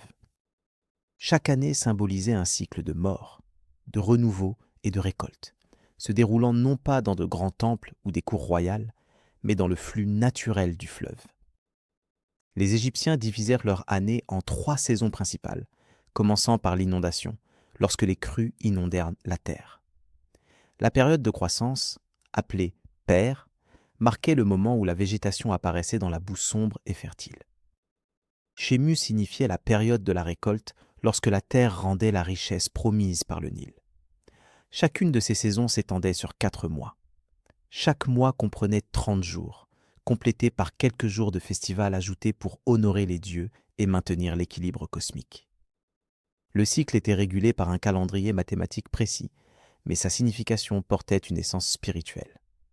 Lorsque l'étoile Sophet Sirius apparaissait dans le ciel oriental juste avant l'aube, cela annonçait l'arrivée d'Akhet. Les prêtres stationnés dans les temples le long du fleuve observaient cet événement avec une précision sacrée. Ils croyaient que ce phare lumineux était la déesse du déluge elle-même, sa lumière réveillant le Nil endormi. C'était la première prévision astronomique de l'Égypte, un calendrier céleste qui reliait les cieux, la terre et les eaux. Chaque communauté avait ses propres cérémonies pour accueillir l'inondation annuelle. Les agriculteurs levèrent la voix en chantant pour Hapi, la divinité du Nil, en présentant des offrandes de pain et de bière pour s'assurer que les eaux montent juste suffisamment. Ni trop peu pour provoquer la famine, ni trop pour inonder leurs habitations. L'arrivée de l'inondation n'était pas simplement attendue. Elle était célébrée comme si une présence divine était revenue. Le calendrier des crues offrait aux Égyptiens un avantage unique que n'avaient pas d'autres civilisations anciennes, la prévisibilité. Ils comprenaient précisément quand semer, quand moissonner et quand stocker leurs grains. Le Nil transformait le désordre en structure, la nature en un calendrier et la survie en une tradition culturelle. Le temps, autrefois imprévisible et chaotique, avançait désormais avec la fiabilité d'une horloge à eau. En revanche, au-delà des frontières de l'Égypte, les saisons apportaient souvent la peur. Pourtant, dans le royaume du Nil, les habitants affrontaient les jours à venir avec sérénité. Les Égyptiens n'attendèrent pas simplement l'arrivée du Nil. Ils le façonnèrent. Chaque canal, bassin et réservoir devenait une composante d'un paysage vaste et méticuleusement élaboré.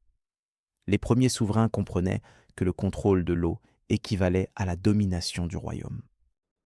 L'autorité, avec seulement des instruments de base, charrues en bois, paniers et adzes en cuivre, ils détournèrent le cours du fleuve, creusant des voies à travers le désert qui évoquaient des veines serpentant dans un corps.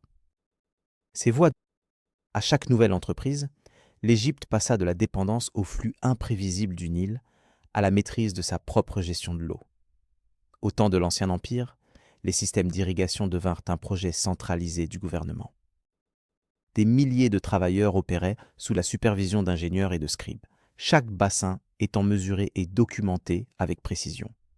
Les canaux servaient non seulement à des fins pratiques, mais portaient également une signification politique. Lorsqu'un pharaon commandait un nouveau réseau de voies d'eau, ce n'était pas uniquement pour approvisionner son peuple en eau. C'était une démonstration de son autorité divine. Le souverain divin ne cherchait pas simplement une intervention divine pour les inondations. Il les commandait. L'une des premières grandes constructions serait le bar Youfou, le canal de Joseph. Qu'il soit enraciné dans la légende ou dans l'histoire, il transportait l'eau du Nil vers la dépression du Fayoum, transformant une région stérile en la première terre cultivée récupérée en Égypte. Des siècles plus tard, il continuait à alimenter des villages, restant un témoignage vivant de l'hydrologie antique. Même les villes arides étaient reliées par son flux. Le développement de l'irrigation a remodelé leurs économies et modifié leurs alliances. Un canal qui se tarissait pouvait dévaster une province entière, tandis qu'une diversion stratégiquement planifiée pouvait donner naissance à une nouvelle colonie. L'eau est devenue une forme de monnaie, le pharaon agissant comme son gestionnaire financier. Les scribes, ils fonctionnaient. Le réseau de canaux du Nil tissait l'ensemble du pays en un tout cohérent. Chaque canal était une déclaration de but, l'homme travaillant en harmonie avec la nature plutôt que pour la dominer.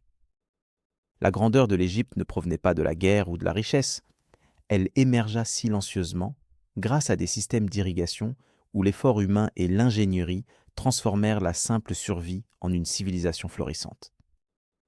Derrière chaque monument, chaque récolte et chaque porte de décharge, il y avait une main-d'œuvre discrète composée de mineurs, d'ingénieurs, de géomètres et de scribes qui convertissaient l'eau en ordre. Ces individus n'étaient pas des poètes ou des soldats, mais l'Égypte dépendait entièrement d'eux. Sans leur travail, les bénédictions du Nil auraient pu être perdues dans les inondations ou la famine. Avec leur expertise, la vallée du Nil devint la plus fertile du monde. L'une de leurs premières innovations fut le shad, une levée à contrepoids simple. Cet appareil permettait à un seul fermier de soulever des seaux remplis d'eau des canaux vers les champs, irriguant manuellement les cultures après le retrait des eaux de crue. Plus tard, l'introduction du sakya, une roue à eau alimentée par des bœufs, amplifia considérablement cet effort. Ce qui commença comme un travail manuel se transforma peu à peu en un rythme mécanique régulier. Les premières machines de l'Égypte naquirent par nécessité plutôt que par luxe. Cependant, les véritables innovateurs furent les arpenteurs, connus sous le nom d'étireurs de cordes. Après chaque crue, lorsque les limites étaient effacées par le sédiment, ils parcouraient les champs avec des cordes nouées, recalibrant les frontières à nouveau. Leur méthode ne reposait pas sur des suppositions, mais sur une géométrie précise. Les angles, les distances et les ratios constituaient la base de leur travail. Les connaissances qu'ils recueillaient influençaient à la fois les parcelles agricoles et la construction de temples et de tombes. Des niveaux d'eau naissait l'harmonie, et de l'harmonie, la civilisation. Par la suite, apparurent les scribes, les chroniqueurs de ces inondations.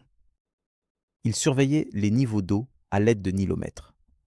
Des colonnes de pierre, inscrites de mesure en coudées, situées dans des temples comme celui d'Éléphantine et celui de Phila. Ces structures sacrées transformaient les fluctuations naturelles en données mesurables. Lorsque le niveau d'eau dépassait les limites prévues, les agriculteurs recevaient des avertissements. S'il tombait trop bas, des préparatifs pour la famine étaient engagés. Les prêtres interprétèrent ces chiffres comme des signes divins, mais les ingénieurs comprenaient la véritable signification. Ils lisaient simplement le rythme du fleuve. Même leurs réalisations restaient invisibles, mais leurs échecs apportèrent le désastre. Ils ne portaient pas de couronne, mais leurs efforts maintenaient le royaume intact. Chaque pierre des pyramides, chaque morceau de pain dans la main d'un ouvrier provenait de leurs calculs. Ils servaient de lien entre les êtres divins et les humains, entre le désordre et la stabilité. Leur connaissance mathématique imprégnait la trame même de l'architecture de l'Égypte. Dans une société gouvernée par l'ordre céleste, ils étaient les gardiens silencieux de la précision. Ces créateurs façonnaient non seulement des temples, mais aussi l'essence même de la vie. Pour les anciens Égyptiens, le Nil était bien plus qu'un simple fleuve, c'était une divinité vivante. Ces crues représentèrent des émotions divines, et ces courants transmettaient des messages sacrés. Ils l'appelaient Joie, le porteur de prospérité, le maître des poissons et des récoltes, le dieu à la peau d'azur dont la forme parcourait les veines mêmes de l'Égypte. Chaque goutte d'eau était considérée comme sa bénédiction, et chaque sécheresse représentait son silence. Dans les temples des voleurs et à Memphis, des hymnes étaient chantés non pas pour les conquérants ou les monarques, mais pour le fleuve qui les nourrissait tous. « Tu inondes les champs », proclamait-il. « Tu insuffles la vie à toutes les choses vivantes. Tu es la divinité du pain. » L'inondation. Le souverain, servant de représentant terrestre de Mat, portait la responsabilité sacrée de préserver cet équilibre. Lorsque le flux du Nil faiblissait, son autorité était également remise en question. Le fleuve représentait plus que de l'eau. Il incarnait les forces imbriquées de la gouvernance, de la croyance divine et de la prophétie. Néanmoins, les Égyptiens ne craignaient pas le Nil comme d'autres pourraient craindre leur divinité. Au contraire, ils le respectaient avec une sorte de tendresse. Ils le représentaient comme une figure ni strictement masculine ni féminine, mais incarnant les deux qualités, fertile, ronde et généreuse. Il symbolisait la prospérité sans violence, la création sans besoin de conquête. Même la mort était liée à ces bénédictions. Lorsque la crue annuelle se retirait, la vase sombre et fertile qu'elle déposait était connue sous le nom de Kemet, la terre du sol noir. L'origine du nom ancien de l'Égypte remonte à ce mot. Les célébrations annonçaient l'arrivée de la crue annuelle, semblable au début d'une nouvelle année. Les enfants se réjouissaient en dansant dans les rues. Le cycle du Nil était plus qu'un simple rythme agricole. C'était un plan spirituel. Chaque montée et recul représentait un battement de cœur d'un être divin. À travers cette divinité, l'Égypte découvrit sa propre immortalité. Les empires se levaient et s'effondraient, mais tant que les eaux revenaient joyeusement, la vie et la foi renaissaient à chaque fois. Chaque été, lorsque l'inondation du Nil se répandait à travers l'Égypte, elle apportait une bénédiction silencieuse, un délicat sédiment noir. Pour les Égyptiens, ce n'était pas simplement de la terre, c'était la voix du fleuve, le langage même de la création. Lorsque les eaux se retiraient, elles laissaient derrière elles une fine couche scintillante de terre riche en nutriments provenant des montagnes lointaines du sud. Ce sol sombre, connu sous le nom de Kemet, déterminait s'il y aurait abondance ou pénurie, civilisation ou désert. Les agriculteurs en reconnaissèrent dans la texture au toucher seul. Une poignée de limon du Nil, lisse et sombre, valait plus que l'or. Ils cultivaient des cultures telles que le blé, l'orge, le lin et le papyrus, tout ce qui était essentiel pour soutenir à la fois le peuple et l'empire. Chaque ménage avait sa parcelle désignée, bordée de crêtes de terre qui retenaient l'eau. Après le retrait des inondations, des bœufs traînaient des charrues à travers les champs humides, tandis que les ouvriers dispersaient des graines dans la boue lumineuse. En quelques semaines seulement, le paysage se transformait en une étendue verdoyante. Ce phénomène se produisait si régulièrement qu'il semblait presque divin. Les chroniqueurs documentaient chaque récolte annuelle, en notant sa relation avec l'étendue des eaux de crue. À partir de ces registres, des tendances discernables commençaient à se former.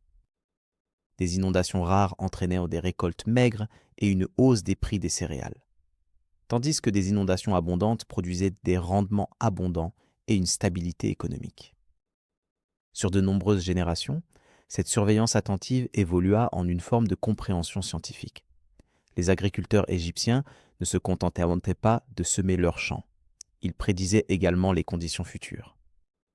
Ils ont développé la capacité d'interpréter les caractéristiques de la vase, son poids, sa teinte et sa distribution, et ont utilisé ces indices pour anticiper les résultats agricoles. La composition du sol influençait même le développement et l'aménagement des centres urbains égyptiens. La vallée mince et luxuriante, encadrée par les sables du désert, favorisait un sentiment de centralité, représentant une société finement équilibrée entre chaos et structure. Chaque année, des structures comme des temples et des tombes étaient façonnées dans le calcaire, mais le cœur du récit égyptien reposait sur le sol, humide, sombre et éternel. Même les pigments utilisés dans leurs fresques provenaient de la même vase qui soutenait leur récolte. Le Nil faisait plus que nourrir l'Égypte. Il servait de toile de fond à son histoire. Lorsque des étrangers apercevaient l'abondance du fleuve, ils enviaient ses qualités presque magiques. Cependant, pour les Égyptiens, il n'y avait rien de mystique à ce sujet. Maîtriser la richesse du Nil nécessitait plus qu'une simple révérence. Cela demandait une planification méticuleuse. Les Égyptiens ont transformé leur dévotion en savoir-faire en ingénierie, transformant l'inondation naturelle en un système de prospérité géré. Ce qui est au cœur de cette infrastructure se trouvaient les champs de bassin, de grandes parcelles rectangulaires entourées de digues en terre. À mesure que les eaux de crue montaient, les voies d'eau remplissaient ces bassins de manière délibérée et ordonnée. L'eau restait stagnante pendant des semaines, saturant le sol avant de s'écouler progressivement dans l'enclos suivant. Ce processus simulait le cours naturel d'une rivière, mais il était contrôlé par l'intervention humaine. Le résultat était une forme de fertilité régulée, une reproduction artificielle du rythme naturel du Nil. Le défi suivant consistait à élever l'eau. L'achadaf, un système de levier avec un contrepoids, comportant un seau à une extrémité et un poids à l'autre, transformait les pratiques d'irrigation. Elle permettait à un seul fermier de soulever des centaines de litres chaque jour des canaux vers des terrasses surélevées. Plus tard, la sakia fut introduite, une roue en bois alimentée par des bœufs, avec des seaux qui scoupaient et versaient continuellement l'eau dans un mouvement régulier et rythmé. Ces dispositifs étaient simples mais ingénieux, reposant sur l'effort physique et des principes géométriques plutôt que sur la magie.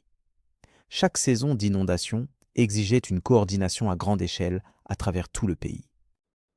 Les ouvriers réparaient les digues et dégorgeaient les canaux sous la direction des responsables locaux, qui à leur tour rendaient compte aux ingénieurs royaux, basés à Memphis. Même les temples sacrés étaient intégrés dans ce système. Les prêtres utilisaient des niomètres, des puits verticaux marqués de mesures cubitiques gravées pour surveiller le niveau de l'eau. Ces observations leur permettaient de prévoir les récoltes, les recettes fiscales et la stabilité de l'empire pour l'année à venir. Au bord de l'eau, science, foi et gouvernance se mêlaient harmonieusement. Le fonctionnement du Nil n'était pas alimenté par des machines en métal ou en pierre, mais par l'effort humain. Des dizaines de milliers d'individus se déplaçaient à l'unisson, en accord avec le rythme du fleuve. La plus grande merveille de l'Égypte n'était pas ses pyramides ou son sphinx, mais quelque chose d'entièrement différent, ce cadre invisible, une société construite non pas pour lutter contre la nature, mais pour en imiter les voies, en était la fondation. L'inondation persistait sans fin, mais leur ingéniosité pour la contrôler restait constante. Longtemps après la disparition des pharaons et l'engloutissement de leurs temples par les sables du désert, le Nil poursuivait son flux constant. La même générosité du fleuve. Les monuments de l'Égypte ont résisté à l'érosion et à la dégradation. Cependant, sa réalisation la plus remarquable, le contrôle de l'eau, n'a jamais cessé de fonctionner. Les méthodes qui, autrefois, approvisionnaient les bâtisseurs de pyramides ont ensuite servi de modèle pour les civilisations suivantes. Des ingénieurs grecs ont examiné les canaux d'irrigation égyptiens, tandis que les arpenteurs romains ont adopté leurs cordes de mesure. Tout au long de la période médiévale, les agriculteurs du bassin méditerranéen utilisaient des chadifs et des roues de Sakia avec peu de changements. Le terme niomètre est resté une idée longtemps après que ces mesures aient été inscrites en coudées. L'Égypte, un contrôle excessif pouvait faire diminuer le fleuve, tandis qu'une régulation insuffisante conduisait au chaos. Dans les périodes ultérieures, les dirigeants ont tenté de dominer le fleuve par des moyens bureaucratiques plutôt que par l'autorité divine, à l'image des pharaons. Pourtant, maintenir cet équilibre s'est avéré une entreprise fragile. Des siècles plus tard, les Britanniques construisirent des barrages pour contrôler ces inondations, poursuivant un dialogue qui avait commencé il y a des milliers d'années avec de simples paniers de boue et des digues en terre. Même les ingénieurs contemporains au Caire, analysant des images satellites et des données sur le débit de l'eau, sont les descendants de ces anciens arpenteurs qui s'appuyaient sur des cordes et la navigation céleste. Le véritable héritage du Nil ne réside pas dans ses monuments ou ses légendes. C'est une question de perspective. Les Égyptiens ont compris dès le début que maîtriser la nature ne découle pas de la domination, mais de l'harmonie avec ses rythmes. Ils voyaient l'inondation non comme un adversaire à vaincre, mais comme un partenaire à comprendre. Leur réalisation ne se mesurait pas en victoire militaire, mais par une continuité soutenue. La compétence de maintenir la vie année après année, à travers les générations, était leur véritable succès. Chaque civilisation aspire à atteindre l'immortalité. L'Égypte a discrètement réalisé cet objectif en manipulant l'eau. Le même réseau de canaux, de champs et de settlements visibles d'en haut aujourd'hui reflète les dessins gravés dans les murs des tombes il y a 3 millénaires. Le Nil, en fin de